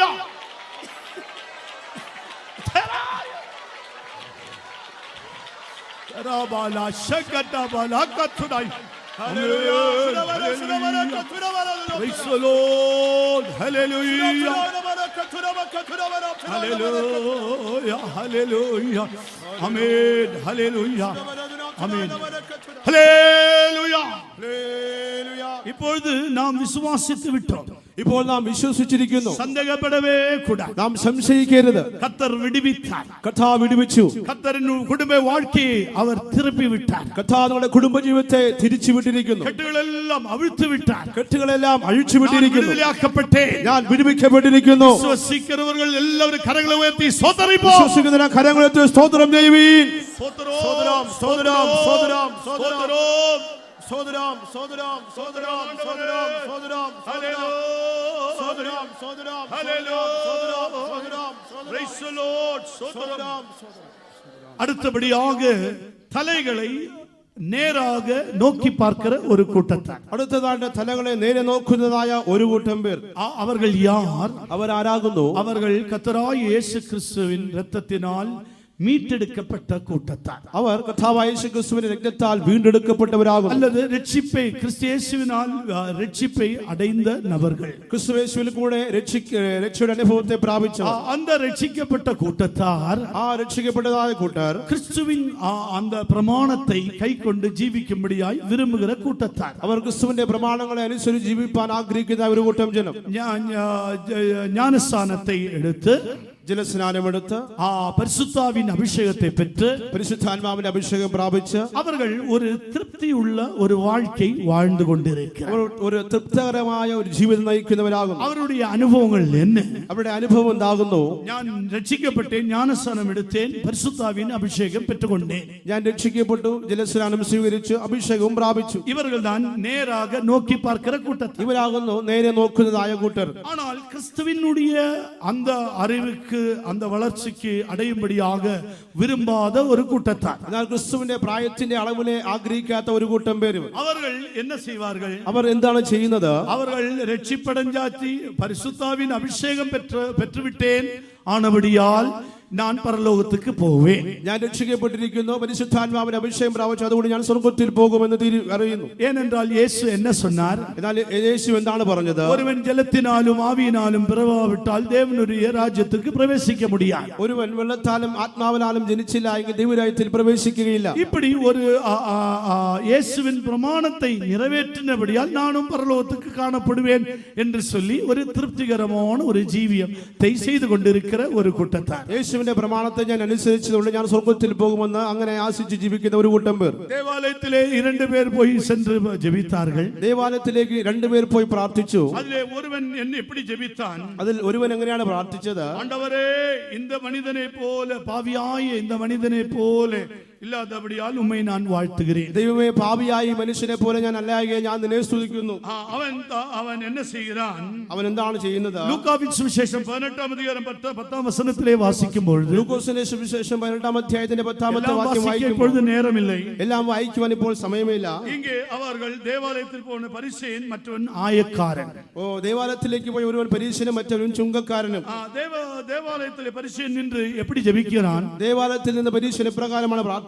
ஆண்டவரே, நான் பரிகாரி, அநியாயக்காரன், விபசாரக்காரன் ஆகிய மற்ற மனுஷரை போலும் இந்த ஆயக்காரனை போலும் இராதினால் உம்மை ஸ்தோத்தரிக்கிறேன். ദൈവമേ, പിടിച്ചുപറിക്കാർ, നീതികെട്ടർ, വ്യഭിചാരികൾ മുതലായ ശേഷ മനുഷ്യരെ പോലെയോ ഈ ചുങ്കക്കാരനെ പോലെയോ ഞാൻ അല്ലായക നിന്നെ വാഴ്ത്തുന്നു. வாரத்தில் 2 தரம் நான் உபவாசிக்கிறேன். ആഴ്ചയിൽ 2 വട്ടം ഞാൻ ഉപവസിക്കുന്നു. சம்பாத்தியம் எல்லாம் தசமாக செலுத்தி வருகிறேன். എന്റെ സമ്പാദത്തിൽ ഞാൻ ദശാംശമെല്ലാം അർപ്പിക്കുന്നു என்று தனக்குள்ளே தானே ஜெபித்துக் கொண்டு എന്ന് പ്രകാരം താൻ തനിക്കുള്ളിൽ തന്നെ പ്രാർത്ഥിക്കുന്നു. ஆயக்காரனோ அப்படி அல்ல. എന്നാൽ ആ ചുങ്കക്കാരൻ അപ്രകാരമല്ല. தூரத்தில் நின்று അവൻ ദൂരത്തിൽ നിന്നുകൊണ്ട് தன் കണ്ണുകളെ வானத்திற்கு நேராக எடுத்துக்கொண்டு അവൻ തന്റെ കണ്ണുകളെ ആകാശത്തിലേക്ക് ഉയർത്തിക്കൊണ്ട് வானத்துக்கு எடுக்க துணியாமல் அவன் என்ன செய்கிறான்? അവൻ സ്വർഗ്ഗത്തേക്ക് നോക്കുവാൻ പോലും തുനിയാതെ എന്താണ് ചെയ്തത്? மார்பிலே അടിത്തുകൊണ്ട് അവൻ തന്റെ മാർബിൽ അടിച്ചുകൊണ്ട് தேவனே, ദൈവമേ, பாவியாகிய என்மேல் கிருபையாயிரும் என்றார். പാപിയായ എന്നോട്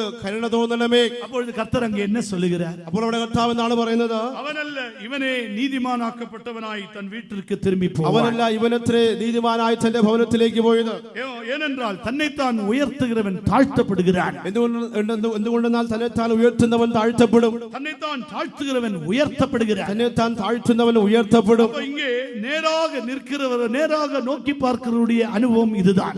മേലോട്ട് നോക്കുന്നവരുടെ അനുഭവം ഇതാകുന്നു. நான் எனக்கு எல்லா தகுதிகள் இருக்கிறது, എനിക്ക് എല്ലാവിധമായ യോഗ്യതകളും ഉണ്ട്. ஏன் இந்த ஸ்தானம் கிடைக்கவில்லை? എന്തുകൊണ്ട് ഈ സ്ഥാനം എനിക്ക് ലഭിച്ചില്ല? எனக்கு எல்லாம் தகுதி இருக்கிறதே, എനിക്ക് എല്ലാവിധമായ യോഗ്യതയുണ്ടല്ലോ, ஏன் என்னை ஜெபிக்க வைக்கவில்லை? എന്തുകൊണ്ട് പ്രാർത്ഥിക്കുവാൻ പറ്റുന്നില്ല? இவர்கள் நேராக நோக்கி பார்க்கிற கூட்டத்தான். ഇവർ മേലോട്ട് നോക്കുന്നതായ ജനം. இஸ்ரவேலை குறித்து நாம் படிக்கும் பொழுது, ഇസ്രായേലിനെ കുറിച്ച് പഠിക്കുമ്പോൾ, ரோமர் நிருபம் 9-ാം அதிகாரம் 4-ാം വചനത്തിൽ മുതൽ വാസിക്കും பொழுது, റോമാലേഖനം 9-ാം അധ്യായത്തിന്റെ 4-ാമത്തെ വാക്യത്തിൽ വായിക്കുമ്പോൾ, அங்கே நாம் என்ன வாசிக்கிறோம்?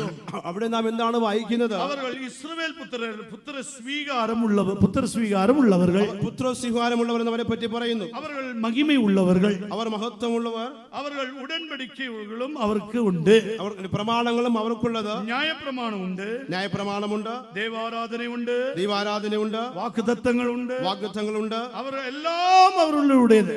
എല്ലാം അവർക്കുള്ളത്. பிதாக்கள் அவர்களுடையவர்கள், പിതാക്കന്മാരും അവർക്കുള്ളത്. மாம்சத்தின்படி கிறிஸ்து அவர்களில் தானே பிறந்தார். ജഡപ്രകാരം ക്രിസ്തു അവരിൽ നിന്ന് ജനിച്ചു. அவர் எல்லாம் உண்டு அவர்களுக்கு, എല്ലാം അവർക്കുണ്ട്. ஆனால் என்ன சம்பவிக்கிறது? എന്നാൽ എന്താണ് സംഭവിക്കുന്നത്? அவர்கள் பெருமையாய் பேசுகிறார். അവർ നിഗളിച്ച് സംസാരിക്കുന്നു. நாங்கள் ஆபிரகாமின் சந்ததியா, ഞങ്ങളെല്ലാം അബ്രഹാമിന്റെ മക്കൾ, நாங்கள் எல்லாம் அவருடைய பிள்ளைகள் அல்லவோ, ഞങ്ങൾ അവരുടെ മക്കളല്ലയോ, நாங்கள் ஈசாக்கின் சந்ததி விளங்கும் என்று சொல்லப்பட்டிருக்கிறது. ഞങ്ങൾ ഇസ്ഹാക്കിൽ നിന്നുള്ളവരെന്ന് പറഞ്ഞിരിക്കുന്നു. இவராக அவர்கள் வாக்குத்தத்தத்தை குறித்து, ഇവരിങ്ങനെ വാഗ്ദത്തങ്ങളെ കുറിച്ച്, உடன்படிக்கையை குறித்து, പ്രമാണങ്ങളെ കുറിച്ച് எல்லாம் பெருமையாய் பேசுகிறார்கள். ഇതിനെപ്പറ്റി ഒരു പ്രശംസയായി സംസാരിച്ചു കൊണ്ടിരുന്നു. ஆனால் ஆண்டவர் என்ன சொல்கிறார்? എന്നാൽ ദൈവം എന്ത് പറയുന്നു? எவன் மேல் நான் இறங்க சித்தமாயிருக்கிறேனோ அவன் மேல் இறங்க சித்தமாயிருக்கிறேன். ഇവനോട് കരുണ കാണിക്കണം, അവനോട് ഞാൻ കരുണ കാണിക്കും. ஏன் அப்படி ஆண்டவராய் இயேசு கிறிஸ்து கூற காரணம் என்ன? എന്തുകൊണ്ടാണ് യേശു ക്രിസ്തു ഇങ്ങനെ പറയുവാൻ കാരണം? இயேசு அவர்களுடைய சொந்தமாய் வந்தார், அவர்களோ இயேசுவை ஏற்றுக்கொள்ளவில்லை. യേശു അവരുടെ സ്വന്തത്തിലേക്ക് വന്നോ അവർ യേശുവിനെ സ്വീകരിച്ചില്ല. இயேசுவை அவர்கள் கைக்கொள்ளவில்லை. യേശുവിനെ അവർ കൈക്കൊണ്ടില്ല. சொந்தமாய் வந்தார், ஆனால் அவர்கள் கைக்கொள்ளவில்லை. സ്വന്തത്തിലേക്ക് വന്ന് സ്വന്തക്കാരോ അവനെ കൈക്കൊണ്ടില്ല. யோவான் சுவிசேஷம் 1-ാം അധ്യായം 11-ാം വചനത്തിലെ ദേ വാസിക്കും. യോഹന്നാന്റെ സുവിശേഷം 1-ാം അധ്യായത്തിന്റെ 11-ാമത്തെ വാക്യത്തിൽ ഇത് വായിക്കുന്നു. ஆனபடியால் தான் இயேசு சொன்னார், ആകയാൽ യേശു പറഞ്ഞു, எவன் மேல் இரக்கமாய் சித்தமாய் இருக்கிறேனோ அவன் மேல் நான் இறங்குவேன். എനിക്ക് കരുണ തോന്നും എന്നുള്ളവനോട് എനിക്ക് കരുണ തോന്നും. அவன் மேல் நான் இறங்குவேன். അവനോട് ഞാൻ കരുണ തോന്നും. அவன் மேல் நான் உடன்படிக்கை பண்ணுவேன். അവനോട് ഞാൻ നിയമം ചെയ്യും. அதனால் தான் அவர்கள் நேராக பார்த்து கொண்டிருக்கிறவர்கள். അവരാണ് നേരെ നോക്കിക്കൊണ്ടിരിക്കുന്നവർ. இன்றைக்கு வரையும் இயேசுவை நேசிக்கவில்லை. ഇന്ന് വരെയും യേശുവിനെ അവർ സ്നേഹിച്ചിട്ടില്ല. ஜாதிகளாகிய நம்மை கர்த்தர் நம்மை சுதந்திரவாளிகளாய் நம்மை மாற்றி இருக்கிறார். പുറജാതികളായി നമ്മെ വാഗ്ദത്ത സന്തതികളാക്കി ദൈവം നമ്മെ മാറ്റി. ஒரு காலத்திலே பாவத்தின் இருளில் இருந்த நம்மை, ഒരു കാലത്തിൽ പാപത്തിന്റെ ഇരുളിലിരുന്ന നമ്മെ கர்த்தர் நம்மை அழைத்து கொண்டு வந்தார். കർത്താവ് നമ്മെ വിളിച്ചു കൊണ്ടുവന്നു. இருளில் இருந்த நம்மை, ഇരുളിൽ ഇരുന്നതായ നമ്മെ நம்மை வெளிச்சத்திற்கு கொண்டு வந்தாரே. നമ്മെ വെളിച്ചത്തിലേക്ക് കൊണ്ടുവന്നു. அவர் நமக்காக ஜீவனை தந்து, അവൻ നമുക്ക് വേണ്ടി ജീവനെ തന്ന அந்த ஜீவன் மனுஷருக்கு ஒளியாயிற்றே. ഈ ജീവൻ മനുഷ്യന് വെളിച്ചമായി തീർന്നു. அவர் நம்மை இருளிலிருந்து நம்மை மீட்டு, അവൻ നമ്മെ ഇരുട്ടിൽ നമ്മെ വീണ്ടെടുത്ത് இருளின் அதிகாரத்திலிருந்து நம்மை விடுதலையாக்கி, ആ ഇരുട്ടിന്റെ അധികാരത്തിൽ നിന്ന് വിടുവിച്ച് அவருடைய அன்பின் குமாரனுடைய ராஜ்யத்தை ஆகிய சபையிலே நம்மை ஆக்கி வைத்தாரே. സ്നേഹസ്വരൂപനായ പുത്രൻ രാജ്യമായ സഭയിൽ നമ്മെ ആക്കി വെച്ചു. ஆனபடியால் நம்மை அவர் அன்பின் குமார் ராஜ்யத்திலே இப்பொழுது நாம் காணப்படுகிறோம். ഇപ്പോൾ നാം സ്നേഹസ്വരൂപനായ പുത്രൻ രാജ്യത്തിൽ കാണപ്പെടുന്നു. ஆனபடியால் நாம் ஒரு திருப்தி உள்ள ஒரு ஜீவியம் செய்யக்கூடாது. ആകയാൽ നാം തൃപ്തികരമായ ഒരു ജീവൻ നയിക്കുവാൻ പാടില്ല. ஒரு மாங்காவை நான் பழுத்த மாங்காவை சாப்பிட்டால், ഒരു പഴുത്ത മാങ്ങ ഭക്ഷിക്കുന്നുവെങ്കിൽ சாப்பிட்டு கொண்டு இருக்கும்போது அது என்ன செய்யும்? അത് ഭക്ഷിച്ചുകൊണ്ടിരിക്കുമ്പോൾ എന്താണ് നടക്കുന്നത്? அது திருப்தி உள்ள அனுபவத்தில் வந்து சேரும். അത് തൃപ്തികരമായ ഒരു അനുഭവത്തിൽ വന്നെത്തുന്നു. திகற்ற அனுபவத்திலே வந்து சேரும். തികറ്റുന്ന അനുഭവത്തിലേക്ക്. அதாவது இனி என்னால சாப்பிட முடியாது, இனி ருசியா என்ன- இருக்குது, சாப்பிட முடியாது. ഇത് ഇനി എനിക്ക് ഭക്ഷിപ്പാൻ കഴിയില്ല. ருசி உள்ளது, രുചിയുണ്ട്, ஆனால் ഇനി എന്നാൽ முடியாது. എന്നാൽ ഇനി എന്നെ കൊണ്ട് പറ്റത്തില്ല. ஆனால் இயேசு அப்படி அல்ல. എന്നാൽ യേശു അങ്ങനെയല്ല. ருசிக்கதான் இன்பம் உண்டாகும். അത് രുചിക്കും തോറും അത് അനുഭവിക്കുവാൻ കഴിയും. சிலர் நான் இன்றைக்கு ஜெபித்தேன், ചിലർ ഞാൻ ഇന്ന് പ്രാർത്ഥിച്ചു, இன்றைக்கு ஸ்தோத்திரம் பண்ணினேன், ഇന്ന് സ്തോത്രം ചെയ്തു, இன்றைக்கு இத்தனை அதிகாரம் பைபிள் வாசித்தேன். ഇന്ന് ഇത്ര അധികാരം ഞാൻ വേദപുസ്തകം വായിച്ചു. அது நியாயப்பிரமாணம். അതൊരു ന്യായപ്രമാണം. ஆனால் எப்படி நீ வாசித்தாய்? എന്നാൽ എപ്രകാരമാണ് നീ വായിച്ചത്? வசனத்தை நேசித்து நேசித்து வாசித்தாயா? വചനത്തെ സ്നേഹിച്ച് വായിച്ചുവോ? இயேசு என்ன சொல்லுகிறார்? യേശു എന്താണ് പറയുന്നത്? ஒருவன் என்னில் அன்பு கூர்ந்தால் ഒരുവൻ എന്നെ സ്നേഹിക്കുന്നുവെങ്കിൽ அவன் என் கற்பனைகளை கைக்கொள்ளுவான். അവൻ എന്റെ കൽപ്പനകളെ കൈക്കൊള്ളും. யோவான் சுவிசேஷம் 1-ാം അധ്യായം 1-ാം വചനത്തിലെ നാം വാസിക്കുമ്പോൾ, യോഹന്നാന്റെ സുവിശേഷം 1-ാം അധ്യായത്തിൽ 1-ാമത്തെ വാക്യത്തിൽ വായിക്കുന്നു, அந்த வார்த்தை ஆதியிலே அந்த வார்த்தை இருந்தது, ആദിയിൽ ആ വചനം ഉണ്ടായിരുന്നു, அந்த வார்த்தை தேவனிடத்தில் இருந்தது, ആ വചനം ദൈവത്തിങ്കലായിരുന്നു, வார்த்தை தேவனாய் இருந்தது. ആ വചനം ദൈവമായിരുന്നു. ஒவ்வொரு வார்த்தைகளும் இயேசு இயேசு என்று சொல்லப்பட்டு கொண்டிருக்கிறது. ഓരോ വാക്കുകളും യേശു യേശു എന്ന് പറഞ്ഞുകൊണ്ടേയിരിക്കുന്നു. நீங்கள் சுவாசத்தை உள்ளே வலித்து வெளியே விடுங்கள். നിങ്ങൾ ശ്വാസത്തെ ഉള്ളിലേക്ക് വലിച്ച് പുറത്തോക്ക് വിടുവീൻ. உள்ளே வலிக்கும் பொழுது, ഉള്ളിലേക്ക് വലിക്കുമ്പോൾ வெளியே விடும்போது சோ, പുറത്തേക്ക് വിടുമ്പോൾ ശു. மனிதன் சுவாசிக்கும் பொழுது கூட இயேசுதான். മനുഷ്യൻ ശ്വസിക്കുമ്പോഴും യേശു തന്നെയാകും. இயேசு இயேசு இயேசு യേശു യേശു യേശു. நாம் ஒரு ஏதோ கடமைக்கு வந்து உட்கார்ந்து போகிறவர்கள் அல்ல. നാം ഒരു കടമയ്ക്കായി വന്നിരിക്കുന്നവരല്ല. கிறிஸ்துவ உலகம் என்று சொல்லும்போது, கிறிஸ்துவை பின்பற்றுகிறவர்கள் என்று சொல்லும்போது கடமைக்காக வந்து போகிற அனுபவம் அல்ல. ക്രിസ്ത്യൻ എന്ന് പറയുമ്പോൾ യേശുവിനെ പിൻഗമിക്കുന്നവർ കടമയ്ക്കായി വന്നു പോകുന്നവരല്ല.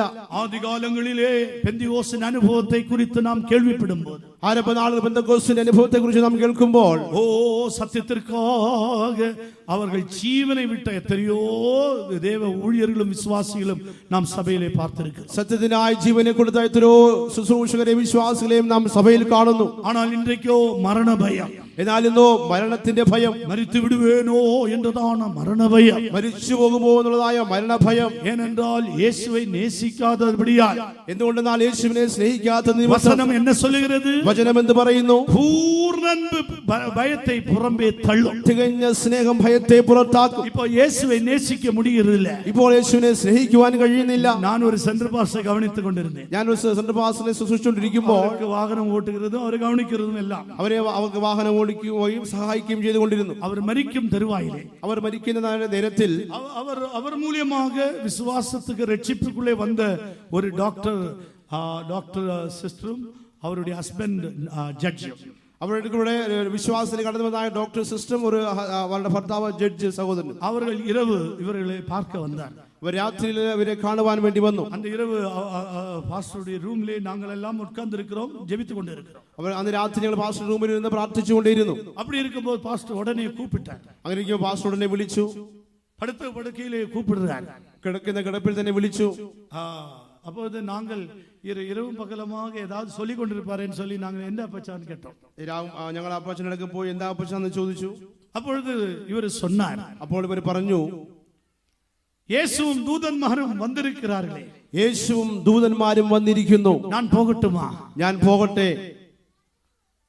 நாங்கள் எல்லாம் தவித்துக் கொண்டு இப்படி மௌனமாயிருக்கிறோம். ഞങ്ങൾ ഇങ്ങനെ സ്തംഭിച്ച് മൗനമായി നിൽക്കുന്നു. அந்த சிஸ்டர் என்ன சொன்னார்கள்? ആ സഹോദരൻ എന്ത് പറഞ്ഞു? அப்பச்சா പൊക്കോ, അപ്പച്ചാ പൊക്കോ, ഞങ്ങൾ പുറകിൽ വരുന്നുണ്ട്, ഞങ്ങൾ പുറകിൽ നിന്ന് വരുന്നുണ്ട്. அப்பச்ச മുമ്പേ പൊക്കോ, അപ്പച്ചൻ മുമ്പേ പൊക്കോ அப்படின்னு சொன்னார்கள். അപ്രകാരം പറഞ്ഞു. அவர் உடனே ஆவியிலே நிறைந்தார். അവർ ഉടനെ ആത്മാവിൽ നിറഞ്ഞു. நிறைந்து ஆவியிலே நிறைந்து சிரித்த முகத்துடனே அவர் ആണ്ടവരുടെ സമൂഹത്തിൽ ചേർക്കപ്പെട്ടു. അവർ ആത്മാവിൽ നിറഞ്ഞുകൊണ്ട് ചിരിച്ച മുഖത്തോടുകൂടെ അവർ ദൈവസന്നിധിയിലേക്ക് ചേർക്കപ്പെട്ടു. നല്ല പ്രതിഷ്ഠയുള്ള ഒരു ഊഴിയക്കാരൻ, നല്ല പ്രതിഷ്ഠയുള്ളതായ ഒരു ശുശ്രൂഷകൻ, നല്ല ത്യാഗമുള്ള ഒരു ഊഴിയക്കാരൻ, നല്ല ത്യാഗിയായ ഒരു ശുശ്രൂഷകൻ, ആണ്ടവരുടെ വീട്ടിലെ ഉണ്മയാണ് ഒരു ഊഴിയക്കാരൻ, കർത്താവിന്റെ വീട്ടിൽ ഒരു വിശ്വസ്തനായ ശുശ്രൂഷകൻ, തലയെപ്പോഴും ഉയർത്തിക്കൊണ്ട് അനുഭവം ഉള്ളവരായിരുന്ന അവർ എപ്പോഴും തല ഉയർത്തപ്പെട്ടതായ അനുഭവത്തിൽ കാണപ്പെട്ടു. അവർ சொன்னார். അതുകൊണ്ടാണ് അദ്ദേഹം പറഞ്ഞത്, യേശുവും ദൂതന്മാരും വന്നു വിട്ടാர்களே, യേശുവും ദൂതന്മാരും വന്നിരിക്കുന്നു, ഞാൻ പോകട്ടുമോ, ഞാൻ പോകട്ടെ? ചിലർ മരിക്കുമ്പോൾ എന്നെ, ചില മരിക്കുമ്പോൾ അങ്ങനെയാകുന്നു. പേരപ്പിള്ളികളെല്ലാം കൂപ്പിടുവാர்கள், കൊച്ചുമക്കളെല്ലാം വിളിക്കും, കയ്യെ പിടി, കൈ കരത്തെ പിടിക്കുക. ബിനോയാണോ, ബിനോയാണോ, മെഴ്സിയാണോ, മെഴ്സിയാണോ, യേശുവാണോ, യേശുവാണോ, അതറിയത്തില്ല. பேரப்பிள்ளைகள் பக்கத்தில் இருக்க வேண்டும், കൊച്ചുമക്കൾ അടുത്തിരിക്കണം. இப்படியாக ஜீவனை விடுகிற எத்தனையோ பேர் இந்த பூமியிலே நாம் பார்க்கிறோம். ഇപ്രകാരം ജീവനെ വിടുന്ന എത്രയോ പേർ നാം ഈ ഭൂമിയിൽ കാണുന്നു. ஆனால் நாம் என்ன செய்ய வேண்டும்? എന്നാൽ നാം എന്താണ് ചെയ്യേണ്ടത്?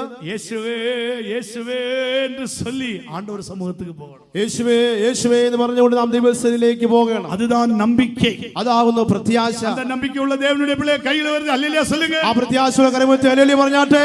ஹல்லேலூயா, ഹല്ലേലൂയ. அப்போது நாம் பிரமாணங்களை செய்கிறோம், ஆனால் தேவன்பினால் நிறைந்து செய்கிறோமா? നാം പ്രമാണങ്ങളെ പാലിക്കുന്നു, എന്നാൽ ദൈവസ്നേഹത്താൽ ആണോ അത് ചെയ്യുന്നത്? மாயமாலமாய பரிசேயருடைய ஆவி உள்ளவர்களாய் காணப்படுகிறோமா? നാം പരീശന്മാരുടെ ആ കപടമായ അനുഭവത്തെയാണോ കാണപ്പെടുന്നത്? மாயமாய பரிசேயராய புளித்தமாவை குறித்து எச்சரிக்கையாய் இருங்கள் என்று கர்த்தராகிய இயேசு கிறிஸ்து கூறுகிறார். പരീശന്മാരുടെ കപടഭക്തിയായ പുളിച്ചമാവനെ കുറിച്ച് ശ്രദ്ധിക്കാൻ യേശു ക്രിസ്തു പറഞ്ഞു. லூக்காவின் சுவிசேஷம் 12ஆம் அதிகாரம் 1ஆம் வசனத்திலே நாம் வாசிக்கிறோம். ലൂക്കോസിന്റെ സുവിശേഷം 12ആം അധ്യായത്തിന്റെ 1-ാമത്തെ വാക്യത്തിൽ നാം വായിക്കുന്നു, நாம் ஒரு புளித்தமாவை போல இருக்க கூடாது. നാം ഒരു പുളിച്ച മാവിനെ പോലെ ആകാൻ പാടില്ല. கர்த்தருடைய வருகைக்காக ஆயத்தமாக்கி கொண்டிருக்கிற தேவ ஜனமே, കർത്താവിന്റെ വരവിനായി ഒരുങ്ങിക്കൊണ്ടിരിക്കുന്ന ദൈവമക്കളെ, உன்னை குறித்து ஆண்டவருடைய நோக்கம் நீ ஒரு புளித்தமாவை போல இருக்க கூடாது. നിങ്ങളെ കുറിച്ചുള്ള ദൈവത്തിന്റെ ഇഷ്ടം നിങ്ങൾ ഒരു പുളിച്ച മാവായി കാണപ്പെടുവാൻ പാടില്ല. நாம் எப்படிப்பட்டவர்களாய் இருக்க வேண்டும்? നാം ഇപ്രകാരം കാണപ്പെടണം. புளிப்பில்லாத மாவோடு துப்புரவும் உண்மையுள்ள புளிப்பில்லாத மாவோடு காணப்பட வேண்டும். പുളിപ്പില്ലാത്തവരായി ശുദ്ധമുള്ളവരായി നാം കാണപ്പെടണം. 1 കൊരിന്ത്യർ 5ആം அதிகாரம் 8ആം വസനത്തിലെ വാസിக்கிறோം. 1 കൊരിന്ത്യർ 5ആം അധ്യായത്തിന്റെ 8ാമത്തെ വാക്യത്തിൽ വായിക്കുന്നു, പുളിമാവോട് അല്ല, പഴയ പുളിമാവ് കൊണ്ടല്ല, ദുർഗുണം എന്നും പൊല്ലാപ്പും എന്ന പുളിത്തമാവോട് അല്ല, ദുഷ്ടതയും തിന്മയുമുള്ള പുളിമാവ് കൊണ്ടല്ല, துப்புரவும் உண்மையான புளிப்பில்லா அப்பத்தோடு பண்டிகை ஆசரிக்க கடவோம். സ്വച്ഛതയും സത്യമായ പുളിപ്പില്ലായ്മ ഇല്ലായ്മ കൊണ്ട് തന്നെ ഉത്സവത്തെ ആചരിക്കാം.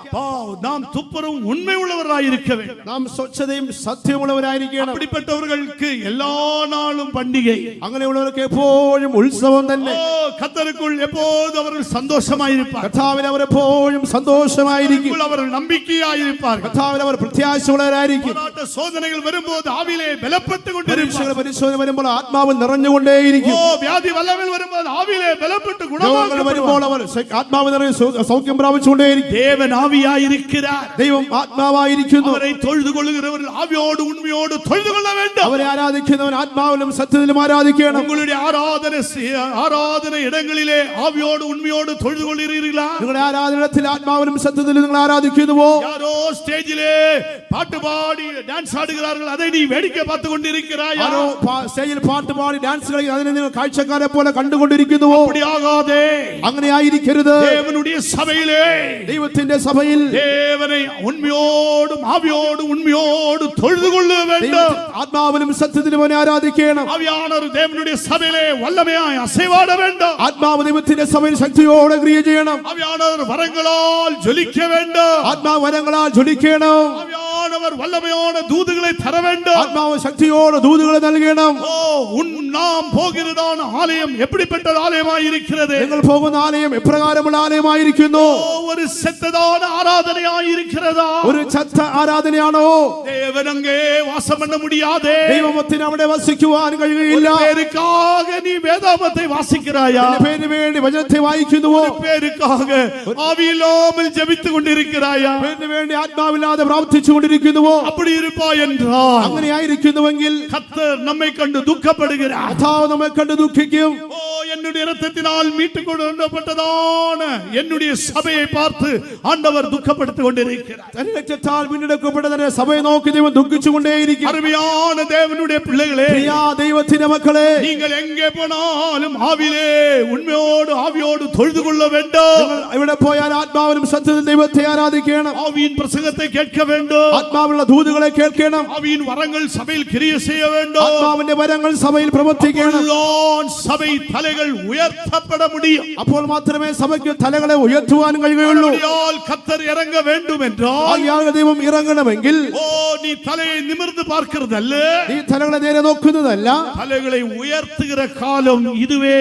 തലകളെ ഉയർത്തുന്ന നാളുകൾ ഇതത്രേ. தலைகளை உயர்த்துகிற காலம் இதுவே. തലകളെ ഉയർത്തുന്ന നാളുകൾ ഇതത്രേ. சங்கீதத்தில் ஒரு வசனத்தை வாசிக்கிறோம். സങ്കീർത്തനത്തിൽ ഒരു വാക്യം വായിക്കുന്നു. வேலைக்காரருடைய கண்கள் எஜமான்களை நோக்கி கொண்டிருக்குமார் போல, ദാസന്മാരുടെ യജമാനന്റെ കയ്യിലേക്ക് എന്ന പോലെ, வேலைக்காரர்களுடைய கண்கள் எஜமாட்டியை நோக்கி இருக்குமாம் போல, ദാസിമാരുടെ കണ്ണുകൾ യജമാനന്റെ കയ്യിലേക്ക് നോക്കുന്ന പോലെ, ஓ எங்கள் மேல் கிருபையாய் இறங்கும் வரை நோக்கி கொண்டிருப்போம். ഞങ്ങളുടെ മേൽ കരുണ കാണിക്കുന്നവരെ ഞങ്ങൾ നോക്കിക്കൊണ്ടിരിക്കുന്നു. அருமையானவர்களே, இது அருமையான ஒரு வார்த்தை. ഇത് പ്രിയമുള്ളവരെ, ഇത് അനുഗ്രഹിക്കപ്പെട്ടതായ ഒരു വചനം. அந்த வசனத்தை வாசிங்கள். ദാസന്മാരുടെ കണ്ണ് 123 സങ്കീർത്തനം 2-ാം വാക്യം. 123:2. ദാസന്മാരുടെ കണ്ണ് യജമാനന്റെ കയ്യിലേക്കും ദാസിയുടെ കണ്ണ് യജമാനത്തിയുടെ കയ്യിലേക്കും എന്ന പോലെ ഞങ്ങളുടെ കണ്ണ് ഞങ്ങളുടെ ദൈവമായ യഹോവയിലേക്ക് അവൻ ഞങ്ങളോട് കൃപ ചെയ്യുവോളം നോക്കിക്കൊണ്ടിരിക്കുന്നു. இதோ வேலைக்காரரின் கண்கள் தங்கள் எஜமான்களின் கையை நோக்கி இருக்குமா போலவும் வேலைக்காரியின் கண்கள் தன் எஜமாட்டியின் கையை நோக்கி இருக்குமா போலவும் எங்கள் தேவனாகிய கர்த்தர் எங்களுக்கு இரக்கம் செய்யும் வரைக்கும் எங்கள் கண்கள் அவரை நோக்கி இருக்கிறது. எங்கள் தேவனாகிய கர்த்தர் இரக்கம் செய்கிறவரே எங்களுடைய கண்கள் அவரை നോക്കി കൊണ്ടിരിക്കും. ഞങ്ങളുടെ ദൈവമായ യഹോവ ഞങ്ങളോട് കരുണ കാണിക്കുവോളം ഞങ്ങളുടെ കണ്ണ് നിങ്ങളുടെ ദൈവത്തെ നോക്കിക്കൊണ്ടിരിക്കും. எங்கள் கண்கள் அங்கும் இங்கும் நோக்காது. ഞങ്ങളുടെ കണ്ണ് അവിടെയും ഇവിടെ നോക്കുന്നില്ല. மூன்றாவது கூட்டத்தார் தான் தலைகளை உயர்த்துகிற கூட்டத்தார். മൂന്നാമത്തെ കൂട്ടക്കാരാകുന്ന തലകളെ ഉയർത്തുന്ന കൂട്ടർ. ஏனென்றால் மீட்பின் நாள் சமீபமாயிருக்கிறது என்று ஆவியானவர் எச்சரித்துக் கொண்டே இருக்கிறார். എന്തുകൊണ്ടെന്നാൽ വീണ്ടെടുപ്പിന്റെ നാൾ ആസന്നമായിരിക്കുന്ന ആത്മാവ് ഉണർത്തിക്കൊണ്ടേയിരിക്കും. கடைசி மீட்பு, അന്ത്യ വീണ്ടെടുപ്പ്, கடைசி மீட்பின் நாள், അന്ത്യ വീണ്ടെടുപ്പിന്റെ നാളുകൾ. அந்த மீட்பின் நாளில் நாம் என்ன செய்ய வேண்டும்? ആ വീണ്ടെടുപ്പിന്റെ നാൾ നാം എന്താണ് ചെയ്യേണ്ടത്? தேவ வல்லமையினால் பாதுகாக்கப்பட வேண்டும். ദൈവശക്തിയിൽ നാം കാത്തു സൂക്ഷിക്കപ്പെടണം. நம்முடைய இயேசுவை மாத்திரம் நோக்கி கொண்டிருக்க வேண்டும். നമ്മുടെ യേശുവിനെ മാത്രം നാം നോക്കിക്കൊണ്ടേയിരിക്കണം. அவர்தான் நம்முடைய விசுவாசத்தை துவக்கினவர். എന്തുകൊണ്ടെന്നാൽ അവനാകും നമ്മുടെ വിശ്വാസത്തെ ആരംഭിച്ചവൻ. அவர்தான் நம்முடைய விசுவாசத்தை முடிக்கிறவர். അവനാകും നമ്മുടെ വിശ്വാസത്തെ പൂർത്തീകരിക്കുന്നവൻ. விசுவாசத்தை துவக்கினரும் முடிக்கிறதுமாய் இயேசுவை நோக்கி கொண்டிருக்க வேண்டும். വിശ്വാസനായകനും പൂർത്തി വരുത്തുന്നവനായ യേശുവിനെ നോക്കിക്കൊണ്ടേയിരിക്കണം. தலைகளை உயர்த்தருடைய அனுபவம் என்ன? തലകളെ ഉയർത്തുന്നവരുടെ അനുഭവം എന്താകുന്നു? மேலே உயர்த்தருடைய அனுபவம் என்ன? മേലോട്ട് ഉയർത്തുന്നവരുടെ അനുഭവം എന്താകുന്നു? 1 பேதுரு 1-ാം വസനത്തിലെ നാം என்ன வாசிக்கிறோம்? 5-ാമത്തെ വാക്യത്തിൽ എന്താണ് വായിക്കുന്നത്? கடைசி காலத்தில் வெளிப்படும் ஆயத்தமாயிருக்கப்பட்ட ரட்சிப்புக்கு ஏதுவாக അന്ത്യകാലത്തിൽ വെളിപ്പെടുവാൻ വരുവാനിരിക്കുന്ന രക്ഷയ്ക്ക് വേണ്ടി விசுவாசத்தை கொண்டு വിശ്വാസത്തെ കൊണ്ട് தேவபலத்தில் காக்கப்பட்டிருக்கிற உங்களுக்கு ദൈവശക്തിയിൽ കാക്കപ്പെടുന്ന നിങ്ങൾക്ക് அந்த சுதந்திரம் பரலோகத்தில் வைக்கப்பட்டிருக்கிறது. ആ അവകാശം സ്വർഗ്ഗത്തിൽ സൂക്ഷിച്ചിരിക്കുന്നു. அருமையானவர்களே, நாம் என்ன செய்ய வேண்டும்? പ്രിയമുള്ളവരെ, നാം എന്താണ് ചെയ്യേണ്ടത്? கடைசி ரட்சிப்பு, അന്ത്യരക്ഷ, இங்கிலீஷில் ஃபைனல் சால்வேஷன். ഇംഗ്ലീഷിൽ അവസാന രക്ഷ എന്ന് വായിക്കുന്നു. கடைசி ரட்சிப்பு என்றால் என்ன? അന്ത്യരക്ഷ എന്ന് പറയുമ്പോൾ ஒரு முறை இயேசு நம்முடைய ரட்சிப்புக்காக வந்து சிலுவையிலே அறையப்பட்டார். ഒരിക്കൽ നമ്മുടെ രക്ഷയ്ക്ക് വേണ്ടി യേശു കാൽവരി ക്രൂശിൽ തറയ്ക്കപ്പെട്ടു. ஆனால் இரண்டாவது வருகிறது சிலுவையிலே அறையும்படியாக அல்ல. എന്നാൽ രണ്ടാം പ്രാവശ്യം വരുന്നത് ക്രൂശിൽ തറയ്ക്കപ്പെടുവാൻ വേണ്ടിയല്ല. அவருடையவர்களை சேர்க்கும்படியாக இயேசு இரண்டாவது ரட்சிப்பாய் வரப்போகிறார். തനിക്കുള്ളവരെ ചേർക്കുവാൻ വേണ്ടി രണ്ടാമത്തെ രക്ഷയ്ക്കായി യേശു വരുവാൻ പോകുന്നു. ஆனால் நாம் என்ன செய்ய வேண்டும்? ആകയാൽ നാം എന്താണ് ചെയ്യേണ്ടത്? விசுவாசத்தினால் தேவபலத்தில் காக்கப்பட வேண்டும். വിശ്വാസത്താൽ ദൈവശക്തിയിൽ നാം കാക്കപ്പെടണം. ஒரு நாள் விசுவாசத்தால் தேவபலத்தில் காக்கப்பட வேண்டும். ഓരോ ദിവസവും ദൈവശക്തിയിൽ നാം കാക്കപ്പെടണം. மாம்சீகமான காரியங்களுக்கு நாம் தலை போடக்கூடாது. ജഡികമായ കാര്യത്തിൽ നാം തലയിടരുത്. பக்தி வெறுத்தியற்றதான காரியத்திற்கு நாம் தலை போடக்கூடாது. ആത്മീയമല്ലാത്ത കാര്യത്തിൽ നാം തലയിടരുത്. நாம் நம்முடைய ஓட்டத்தை நாம் ஓடிக்கொண்டே இருக்க வேண்டும். നാം നമ്മുടെ ഓട്ടത്തെ ഓടിക്കൊണ്ടേയിരിക്കണം. தலைகளை உயர்த்தினவராயிருக்க வேண்டும். നാം തലകളെ ഉയർത്തുന്നവരായിരിക്കണം. அதனால்தான் லூக்காவின் சுவிசேஷம் 21-ாம் அதிகாரம் 36-ாம் வசனத்திலே வாசிக்கும் பொழுது ആകയാൽ ലൂക്കോസിന്റെ സുവിശേഷം 21-36 വാക്യത്തിൽ വായിക്കുന്നത്, அங்கே நாம் என்ன வாசிக்கிறோம்? അവിടെ നാം എന്താണ് വായിക്കുന്നത്? 36-ാം വസനത്തിலே 36 വാക്യത്തിൽ, ஆகையால் இனி சம்பவிக்க போகிற இவைகளுக்கெல்லாம் நீங்கள் தப்பி ആകയാൽ ഈ സംഭവിപ്പോൾ എല്ലാവറ്റും ഒഴിഞ്ഞു പോകുവാനും மனுஷகுமாரனுக்கு முன்பாக பாத்திரவான்களாய் நிற்கும்படிக்கு മനുഷ്യപുത്രന്റെ മുമ്പിൽ നിൽപ്പാൻ നിങ്ങൾ പ്രാപ്തരായി തീരേണ്ടതിന് எப்பொழுதும் ஜெபம் பண்ணி விழித்திருங்கள். സദാകാലം ഉണർന്നും പ്രാർത്ഥിച്ചും കൊണ്ടിരിപ്പീൻ. விழித்திருங்கள். ഉണർന്നിരിപ്പീൻ. நான் இந்த சபைக்கு வருவதற்கு முன்பாக ഞാൻ ഈ ആലയത്തിലെ സഭയ്ക്ക് വരുന്ന മുമ്പായിട്ട് நான் வேறு சபை பெண்டிகோஸ்து சபையில் இருந்தேன். വേറൊരു പെന്തക്കോസ്ത് കൂട്ടായ്മയിലായിരുന്നു. அங்கே பாஸ்டர் சொல்லுவார், விழித்திருங்கள். അവിടെ പാസ്റ്റർ പറയുമ്പോൾ ഉണർന്നിരിപ്പീൻ. இயேசு வராராய். യേശു വരാറായി. இயேசு வரப்போகிறார். യേശു വരുവാൻ പോകുന്നു. விழித்திருங்கள். ഉണർന്നിരിപ്പീൻ. நான் இரவெல்லாம் தூங்காமல் விழித்திருப்பேன். ഞാൻ രാവിലെല്ലാം ഉറങ്ങാതെ ഉണർന്നിരുന്നു. ஏனென்றால் பகலில் விழித்திருக்கும்போது இயேசு வந்தால் போகலாம். രാവിലെ പകൽ യേശു വരികയാണെങ്കിൽ ഉണർന്നിരിക്കുന്നെങ്കിൽ പോകാം. இரவிலே தூங்கிவிட்டால் கைவிடப்படுவோமோ அல்லவா? രാവിലെ ഉറങ്ങുകയാണെങ്കിൽ കൈവിടപ്പെടുമല്ലോ. சத்தியம் தெரியாது, அதானபடியால் தான் நான் அப்படி செய்தேன். സത്യം അറിയാത്ത നിമിത്തമായി ഞാൻ അങ്ങനെ ചെയ്തു. இங்கே விழித்திருங்கள் என்றால் என்ன? ഇവിടെ ഉണർന്നിരിപ്പീൻ എന്ന് പറഞ്ഞാൽ എന്താകും? ஆவியிலே விழித்திருக்கிறவர்களாய் இருக்க வேண்டும். ആത്മാവിൽ ഉണർന്നിരിക്കുന്ന അനുഭവം. ஆத்மாவிலே நாம் விழித்திருக்கிறவர்களாய் இருக்க வேண்டும். ആത്മാവിൽ നാം ഉണർന്നിരിക്കണം. ஆனபடியால் இங்கிலீஷிலே சொல்லி இருக்கிறது வாட்ச். ഇംഗ്ലീഷ് പറയുമ്പോൾ കാത്തിരിക്കുക. ஆனபடியால் விழித்திருங்கள். ഉണർന്നിരിക്കുക. இங்கே 7 கூட்டத்தார் அவர்கள் தூங்கவே கூடாது என்று வேதாகமம் சொல்லுகிறது. വചനത്തിൽ വായിക്കുമ്പോൾ 7 കൂട്ടർ ഉറങ്ങാൻ പാടില്ല. யார் அந்த கூட்டத்தார்? ആരാകുന്ന ഈ കൂട്ടർ? புதிய ஏற்பாட்டு சபையிலே நாம் அநேக சத்தியங்கள் அடங்கியிருக்கிறது. പുതിയ നിയമസഭയിൽ അനേക സത്യങ്ങൾ അടങ്ങിയിരിക്കുന്നു. യേശയ്യാവിൻ പുസ്തകം 29-ാം அதிகாரத்திலே நாம் வாசிக்கும்போது, യെശയ്യാവിന്റെ പുസ്തകം 29-ാം അധ്യായത്തിൽ വായിക്കുമ്പോൾ, அதனுடைய 10-ാം വസനத்திலே വാசிக்கும்போது, അതിന്റെ 10-ാമത്തെ വാക്യം വായിക്കുമ്പോൾ, அங்கே ரூலர்ஸ் அல்லது ஆட்சியாளர்கள் என்று சொல்லப்பட்டிருக்கிறது. അവിടെ ഭരിക്കുന്നവരെ ഭരണകർത്താക്കളെ പറ്റി പറയുന്നിരിക്കുന്നു. 29:10 യഹോവ ഗാഢനിദ്ര നിങ്ങളുടെ മേൽ പകർന്ന് നിങ്ങളുടെ കണ്ണുകളെ അടച്ചിരിക്കുന്നു. അവൻ പ്രവാചകന്മാർക്കും നിങ്ങളുടെ ദർശകന്മാരായ തലവന്മാർക്കും മൂടുപടം ഇട്ടിരിക്കുന്നു. கர்த்தர் உங்கள் மேல் கனநித்திரையின் ஆவியை வரப்பண்ணி உங்கள் கண்களை அடைத்து ஞான திருஷ்டிக்காரராகிய உங்கள் தீர்க்கதரிசிகளுக்கும் தலைவர்களுக்கும் முக்காடு போட்டார்.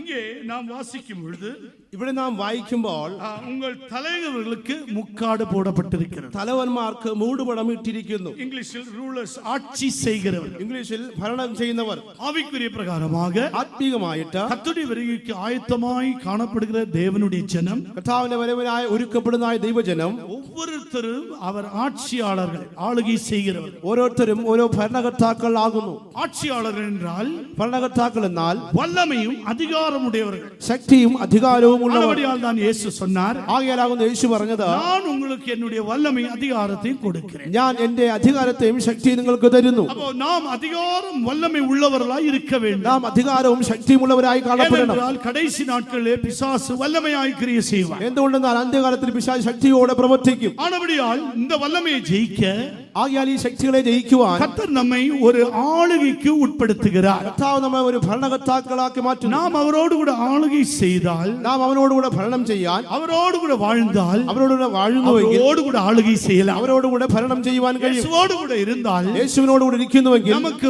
வல்லமை அதிகாரம் காணப்படும். നമുക്ക് ശക്തിയും അധികാരം കാണപ്പെടും. சத்துருவின் வல்லமை எந்த நேரத்தில் வந்து நம்மை தாக்கினாலும், ശത്രുവിന്റെ ശക്തി നമ്മെ എപ്പോൾ വന്ന് ആക്രമിച്ചാലും நமக்குள் இருக்கிற பரிசுத்த ஆவியானவர் ஆளுகை செய்கிறவர். നമുക്കുള്ളിരിക്കുന്ന പരിശുദ്ധാത്മ ഭരണം ചെയ്യുന്നവനാണ്. உடனே ஆவியானவர் முழங்குவார். ഉടനെ ആത്മാവ് മുഴങ്ങും. உடனே ஆவியானவர் நம் வாயில் வழியாக அந்நிய பாஷைகளை தருவார். ഉടനെ നമ്മുടെ വായിൽ നിന്ന് അന്യഭാഷകൾ തരും. உங்கள் வாழ்க்கையிலே ஆளுகை செய்கிறவர்கள் இருக்கிறார்களா? നിങ്ങളുടെ ജീവിതത്തിൽ ഭരണം ചെയ്യുന്നവനുണ്ടോ?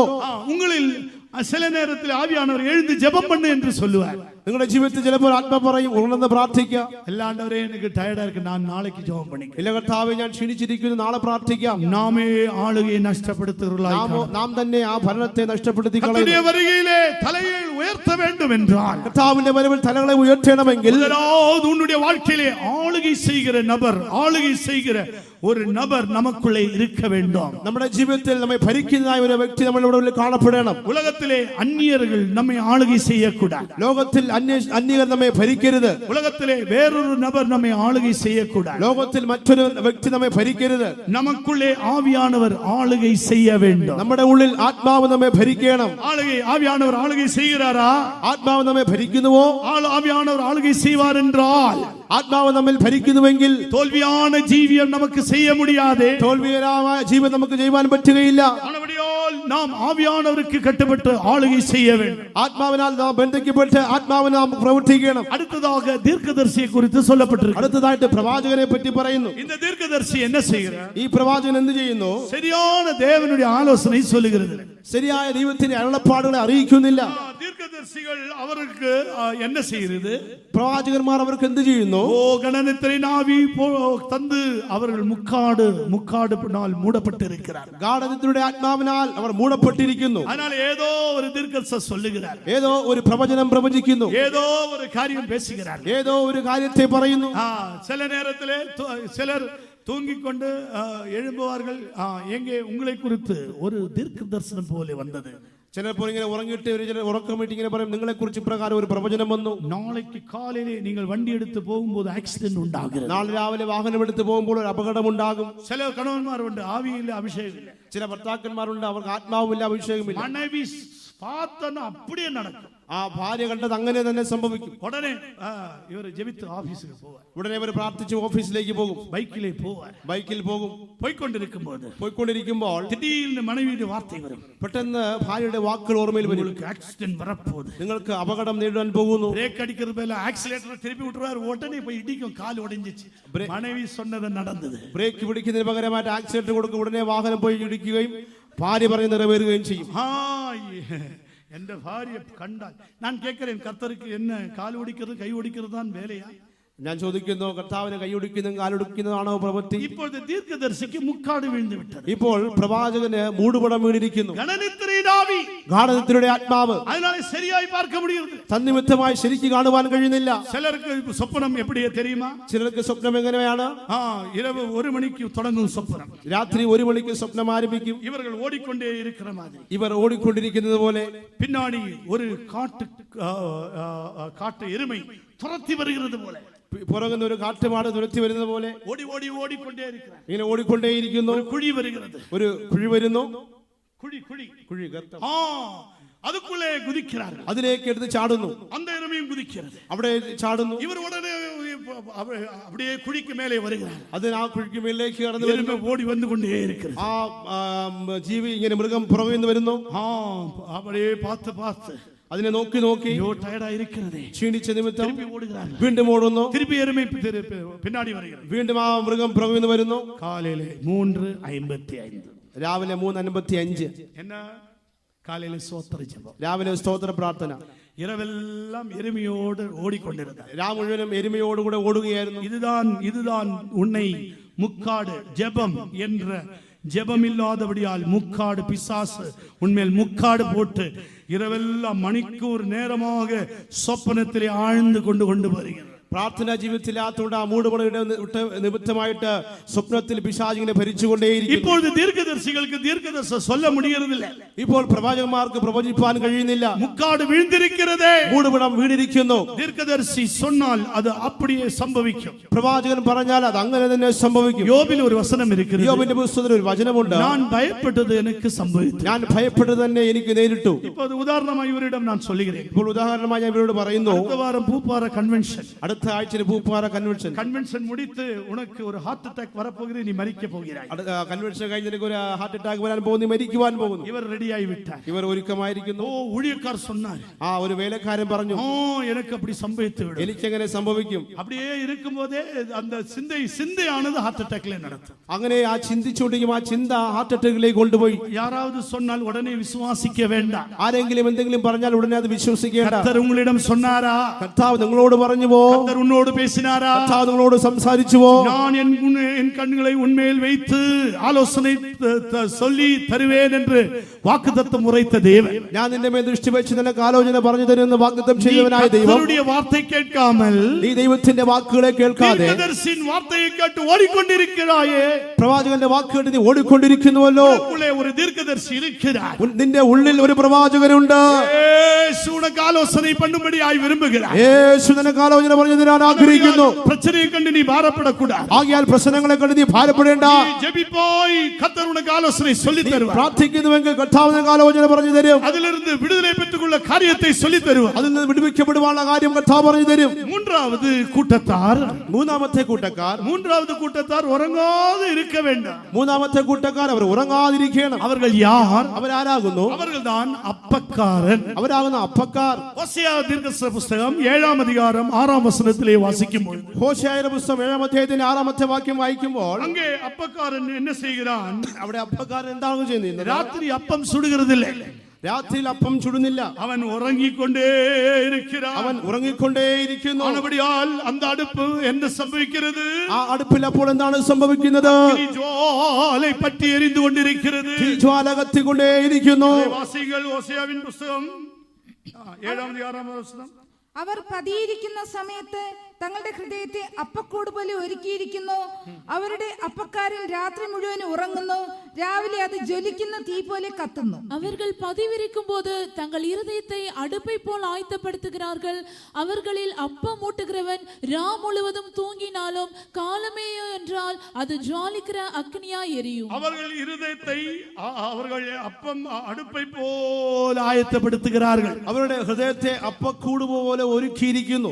രാക്കാലങ്ങളിലെ ദേവസമൂഹത്തിൽ ഇരുദയത്തെ ആയത്തപ്പെടുത്തുകിற അപ്പക്കാർ, രാത്രിയിൽ തങ്ങളുടെ ഹൃദയത്തെ ദൈവത്തിൽ ഒരുക്കുന്ന അപ്പക്കാർ, ஆனால் இரவிலே തൂങ്ങിക്കൊണ്ടിരിக்கிறார். എന്നാൽ രാത്രിയിൽ ഉറങ്ങിക്കൊണ്ടേയിരിക്കുന്നു. இரவிலே തൂങ്ങിക്കൊണ്ടിരുന്നാൽ, രാത്രിയിൽ ഉറങ്ങിക്കൊണ്ടിരിക്കുന്നുവെങ്കിൽ, അടുപ്പ് ആയത്തമായി ഇരുന്നാൽ, അടുപ്പ് ഒരുക്കമായിരിക്കുന്നുവെങ്കിൽ என்ன സംഭവിക്കും? എന്താണ് സംഭവിക്കുന്നത്? அது ஜொலிக்கிற அக்கினி ஜாலியாக எரியும்.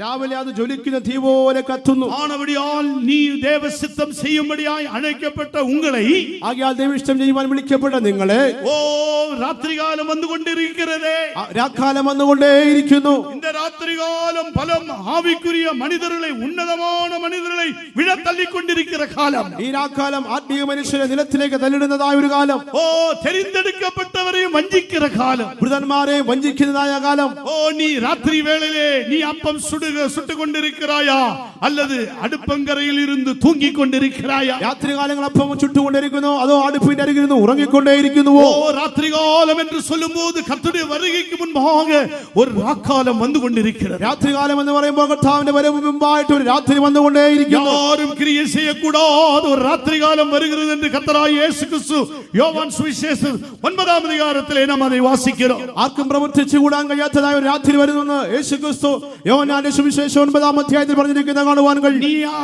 அப்பங்காரனை போல் அடுப்பில் படுத்து ராத்திரிகாலம் படுத்து தூங்கிக் கொண்டிருக்கிறாயா? നീ ആ രാത്രികാലത്തിൽ അപ്പക്കാരനെ പോലെ അടുപ്പിന്റെ അരികിൽ ഉറങ്ങിക്കൊണ്ടിരിക്കുന്നുവോ? அப்படி என்றால் உன் அடுப்பு காலையிலே என்ன சம்பவிக்கும்? അങ്ങനെയെങ്കിൽ നിങ്ങളുടെ അടുപ്പ് രാവിലെ എന്ത് സംഭവിക്കും? அது அக்னி ஜுவாலையாக பற்றி எரியுமே. അത് അഗ്നിജ്വാല പോലെ കത്തിയിരിയുമല്ലോ. கர்த்தருடைய வருகையிலே நியாய தீர்ப்பாய் மாறுமே. കർത്താവിന്റെ വരവ് ന്യായവിധിയായി തീരുമല്ലോ. ആകുന്നുവല്ലോ. ஆனபடியால் தேவனுடைய சபையே, ആകയാൽ ദൈവത്തിന്റെ സഭയെ, புதிய ஆத்துமாக்களே, പുതിയ ആത്മാക്കളെ, நீங்கள் அப்பக்காரனை போல தூங்குற நாட்கள் இதுவல்ல. നിങ്ങൾ അപ്പക്കാരനെ പോലെ ഉറങ്ങുന്ന നാളുകൾ ഇതല്ല. ராத்திரிகாலம் நீ எழும்பி நிற்க வேண்டும். രാത്രിയാമങ്ങൾ നീ എഴുന്നേറ്റിരിക്കണം. ராத்திரிகாலம் ஆண்டவரை நோக்கி கூப்பிட வேண்டும். രാത്രികാലങ്ങളിൽ ദൈവത്തെ നോക്കി നിലവിളിക്കണം. ராத்திரிகாலம் என்று சொல்லும்போது இருள் நிறைந்த இந்த உலகத்திலே, രാത്രികാലം എന്നുമ്പോൾ ഈ ഇരുൾ നിറഞ്ഞ ലോകത്തിൽ, பாவம் நிறைந்த உலகத்திலே, പാപം നിറഞ്ഞതായ ലോകത്തിൽ, சாபம் நிறைந்த உலகத்திலே, ശാപം നിറഞ്ഞതായ ലോകത്തിൽ, பலவிதமான கட்டுகளால் நிறைந்த உலகத்திலே, പലവിധമായ ബന്ധനങ്ങളാൽ നിറയപ്പെട്ട ലോകത്തിൽ, பில்லி சூனியம் நிறைந்த உலகத்திலே, ഈ ആഭിചാരങ്ങൾ നിറഞ്ഞ ലോകത്തിൽ ராத்திரிகாலம் அப்பம் சுடுகிறவளாய் காணப்பட வேண்டும். രാത്രികാലം അപ്പം ചുരുന്നവനായി കാണപ്പെടണം. நான்காவது கூட்டத்தார், നാലാമത്തെ കൂട്ടർ அவர்கள்தான் காவல்காரர்கள். അവരാകുന്നു കാവൽക്കാർ. യേശയ്യാവിൻ പുസ്തകം 56 அதிகாரம் 10 வசனத்திலே வாசிக்கும்போது, യെശയ്യാവിന്റെ പുസ്തകം 56 10 വാക്യത്തിൽ காவல்காரராய் இருக்க வேண்டும். കാവൽക്കാരായിരിക്കണം. முதலாவது நம்முடைய ஆத்துமாவுக்கு காவல்காரராய் இருக்க வேண்டும். ഒന്നാമത് നമ്മുടെ ആത്മാവിന് നാം കാവൽക്കാരായിരിക്കണം. இரண்டாவது நம்மோடு இருக்கிறவர்களுக்கு காவல்காரராய் இருக்க வேண்டும். രണ്ടാമത് നമ്മുടെ കൂടെ ആയിരിക്കുന്നവർക്ക് കാവൽക്കാരായിരിക്കണം. அவர்களை ஜெபத்தில் தாங்க வேண்டும். അവരെ പ്രാർത്ഥനയിൽ താങ്ങണം, விழித்திருக்க வேண்டும். ഉണർന്നിരിക്കണം. ஆனாலும் சொல்றார், என்னுடைய வருகைக்கு முன்பாக நீங்கள் விழித்திருக்க வேண்டும். ആകയാൽ എന്റെ വരവിനായി നിങ്ങൾ ഉണർന്നിരിക്കണം. ஆவியிலே விழித்திருக்கிறவர்களாய் காணப்பட வேண்டும். ആത്മാവിൽ ഉണർന്നിരിക്കുന്നവരായി കാണപ്പെടണം. ஐந்தாவது கூட்டத்தார், தூங்க உறங்காமல் இருக்கிற கூட்டத்தார் யார்? അഞ്ചാമത് ഉറങ്ങാതിരിക്കുന്ന കൂട്ടർ ആരാകുന്നു? அவர்கள்தான் ஊழியக்காரர்கள். അവരാകുന്നു ശുശ്രൂഷകർ. அவர்கள் ராத்திரி உறங்கக்கூடாது. അവർ രാക്കാലങ്ങളിൽ ഉറങ്ങുവാൻ പാടില്ല. அதனுடைய அர்த்தம் என்ன? അതിന്റെ അർത്ഥം എന്താകുന്നു? இருள் உலகத்தை மூடிக்கொண்டிருக்கும் பொழுது, ഇരുൾ ലോകത്തെ മൂടിക്കൊണ്ടിരിക്കുമ്പോൾ சபைக்குள்ளே இருள் பிரவேசிக்க கூடாது. സഭയ്ക്കകത്ത് ഇരുൾ പ്രവേശിക്കുവാൻ പാടില്ല. சபைக்குள்ளே இருள் பிரவேசித்தால், സഭയ്ക്കുള്ളിൽ ഇരുൾ പ്രവേശിച്ചാൽ இயேசு பரிசுத்தாவியான ஒரு சபைக்கு வெளியிலே காணப்படுவார். യേശുവും പരിശുദ്ധാത്മാവും സഭയ്ക്ക് പുറത്ത് കാണപ്പെടും. எத்தனையோ உலகத்திலே எத்தனையோ சபைகளிலே இருள் பிரவேசித்து விட்டாயிற்று. ഇന്ന് ലോകത്തെ എത്രയോ സഭകളിൽ ഇരുൾ പ്രവേശിച്ചു. பரிசுத்தாவியானவருடைய கிரியை இல்லை. പരിശുദ്ധാത്മാവിന്റെ പ്രവൃത്തി അവിടെ ഇല്ല. உலக சபையிலே அந்தகாரம் கிரியை செய்து கொண்டு இருக்கிற காலம், സഭയിൽ അന്ധകാരങ്ങൾ പ്രവർത്തിച്ചു കൊണ്ടിരിക്കുന്നതായ കാലങ്ങൾ, சபைக்குள்ளே அந்தகாரத்தின் வல்லமை எப்படி பிரவேசித்தது? സഭയ്ക്കകത്ത് അന്ധകാര ശക്തികൾ എങ്ങനെ പ്രവേശിച്ചു? ஓ, உணர்வோடு ஆண்டவருடைய சமூகத்தில் பாதத்தில் இருக்க வேண்டிய ஊழியக்காரர்கள், ഉണർവോടെ ദൈവത്തിന്റെ പാദമെടുത്തിരിക്കേണ്ട വേലക്കാർ, உபவாசத்தோடு கர்த்தருடைய சமூகத்தில் போராடி கண்ணீர் விட வேண்டிய ஊழியர்களும் விசுவாசிகளும், ഉപവാസത്തോടുകൂടെ കർത്താവിന്റെ സന്നിധി കണ്ണീർ ഒഴുക്കേണ്ട വിശ്വാസികളും വേലക്കാരും. இப்போ உபவாசத்துக்கு ஜெபத்துக்கு 2 பேர், ഇപ്പോൾ ഉപവാസ പ്രാർത്ഥനയ്ക്ക് 2 പേർ, காத்திருப்பு யோகத்துக்கு 10 பேர், കാത്തിരിപ്പ് യോഗത്തിന് 10 പേർ, பைபிள் ஸ்டடிக்கு 5 பேர், ബൈബിൾ സ്റ്റഡിക്ക് 5 പേർ, ஞாயிற்றுக்கிழமை 200 பேர், ഞായറാഴ്ച 200 പേർ. பிசாசு கண்களை குருடாக்கி கொண்டிருக்கிறது. പിശാച് കണ്ണുകളെ കുരുടാക്കിക്കൊണ്ടേയിരിക്കുന്നു. வேலைபாரம் சுமடு கொடுத்து கண்களை குருடாக்கி கொண்டிருக்கிறது. ജോലി ഭാരം നൽകി കണ്ണുകളെ കുരുടാക്കുന്നു. ஒரு தாயார் சொன்னார்கள், இங்கே வெளியூர்ல, വിദേശ രാജ്യത്തൊരു മാതാവ് പ്രകാരം പറഞ്ഞു, எனக்கு அங்கே வந்து 2 மணி நேரம் சேர்லயே உட்கார முடியாது.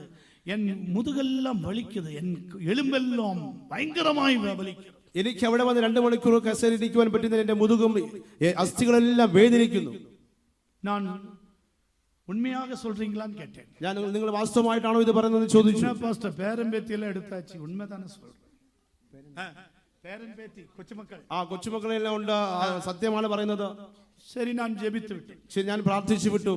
நான் சொன்னேன், கடைசி 1 மணி நேரமாவது வாருங்கள்.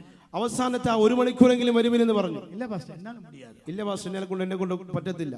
சரி, ശരി. ஒரு 1 മാസத்துக்கு பிற்பாடு, 1 മാസത്തിന് ശേഷം நான் அந்த வீட்டிலே விசிட்டிங் போனேன். ഞാൻ ആ ഭവനത്തിൽ വിസിറ്റിങ്ങിന് പോയി. ഗേറ്റ് തുറന്നിരുന്നു. ഗേറ്റ് തുറന്നിരുന്നു. മല്ലമായി നടന്നു പതിയെ നടന്നകത്ത് പോയി. அங்கே கலர் கலராக பார்த்தேன். അവിടെ കളറായിട്ട് ചില കാഴ്ചകൾ കണ്ടു. ഗോൾഡൻ ഫിഷോ മറ്റു ഫിഷോ അല്ല, ഗോൾഡ് ഫിഷ് മറ്റു മീനൊന്നും അല്ല. കതവും തുറന്നിരുന്നത്, വാതിൽ തുറന്നിരുന്നു, சிறிதாக തുറന്നിരുന്നു, അല്പം തുറന്നിരുന്നു. அந்த ஹால் இருட்டாയിരുന്നു. ആ ഹാൾ ഇരുളായിരുന്നു.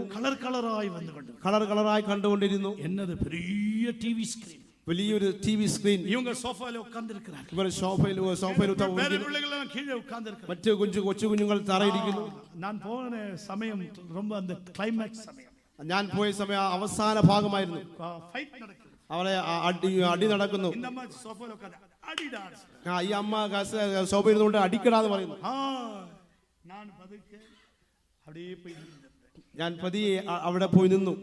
ஒரு பையன் பார்த்து விட்டான். ഒരു പയ്യൻ കണ്ടു. അമ്മച്ചി പാരെ പാസ്റ്റർ വന്നിരിക്കறான். അമ്മച്ചി നോക്ക്, അപ്പ പാസ്റ്റർ വന്ന് നിൽക്കുന്നു. டேய் ஆஃப் பண்றா, லைட் போடு. ഡേയ് ഓഫ് ചെയ്യടാ, ലൈറ്റ് ഇടടാ. போடுறா. ഇട്.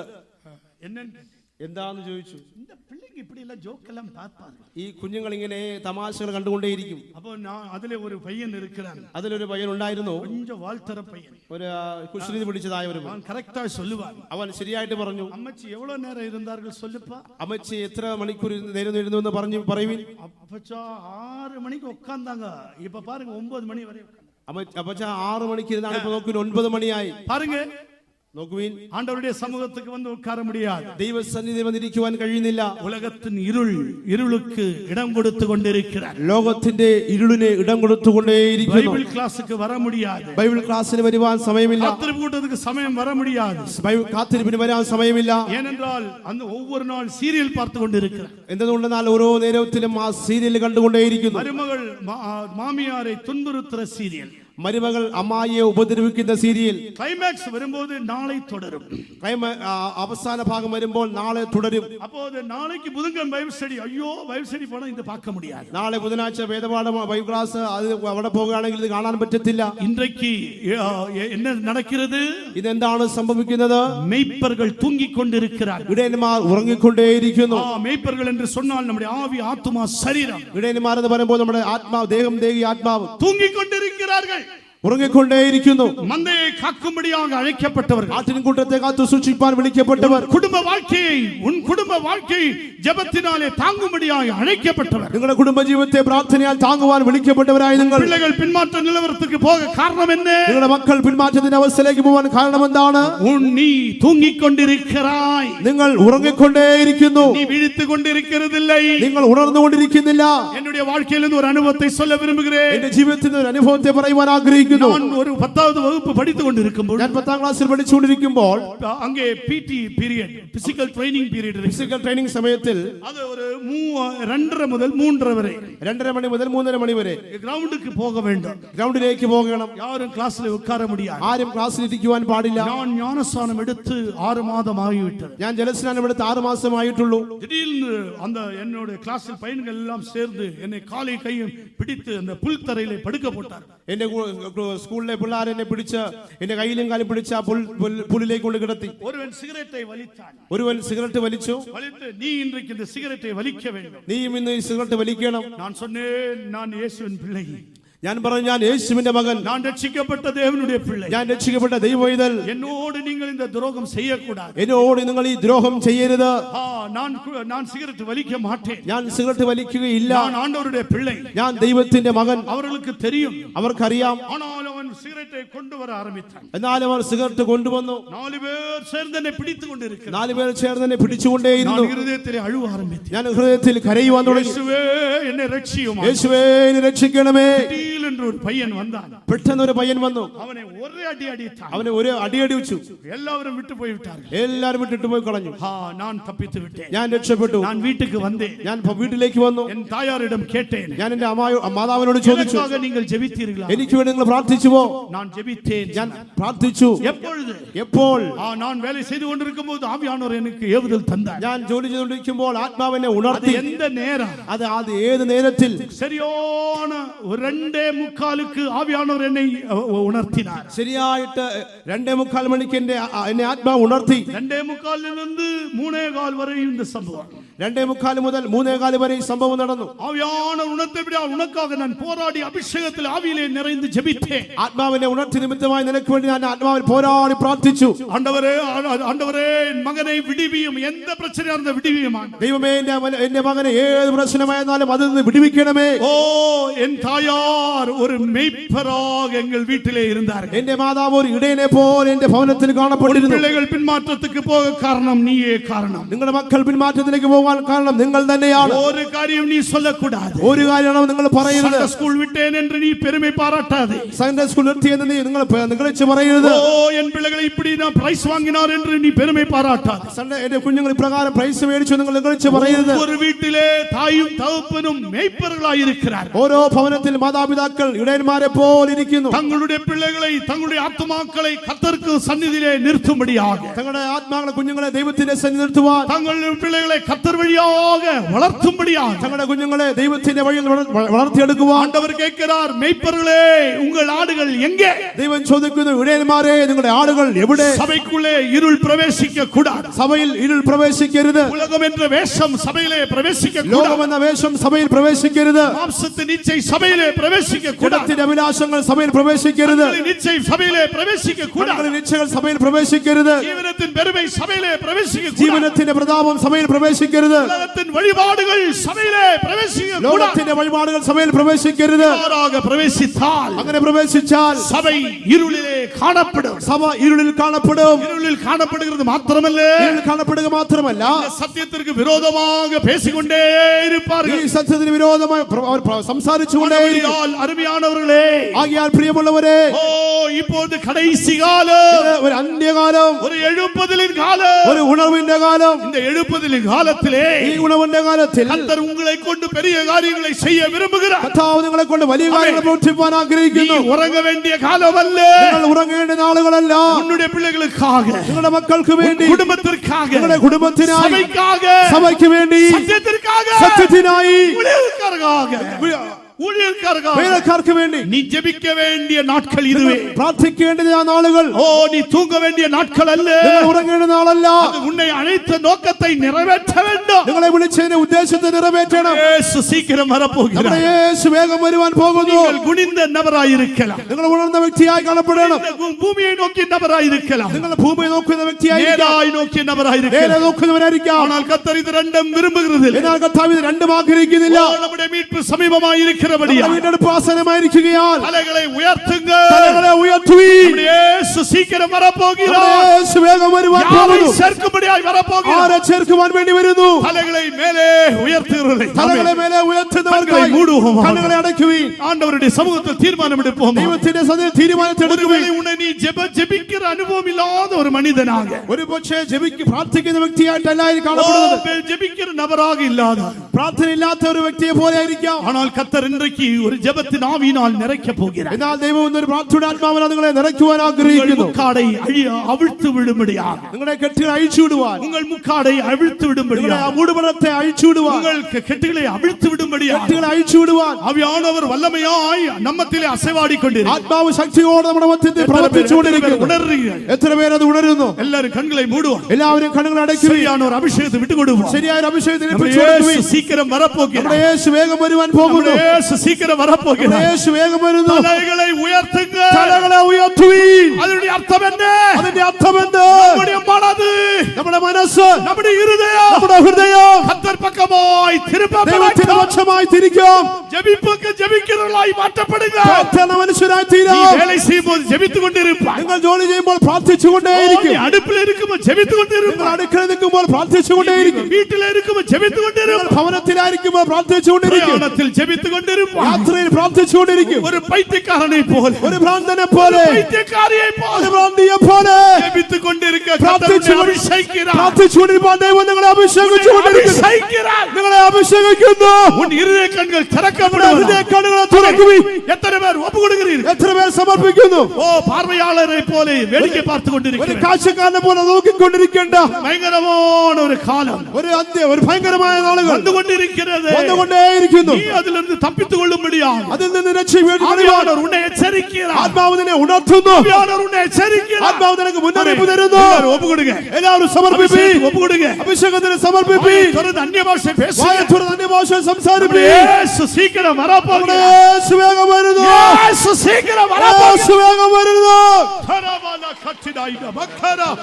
ஹalleluya. ஹalleluya. போயட மக்கரா பலகத். ஹalleluya. ஹalleluya. ஹalleluya.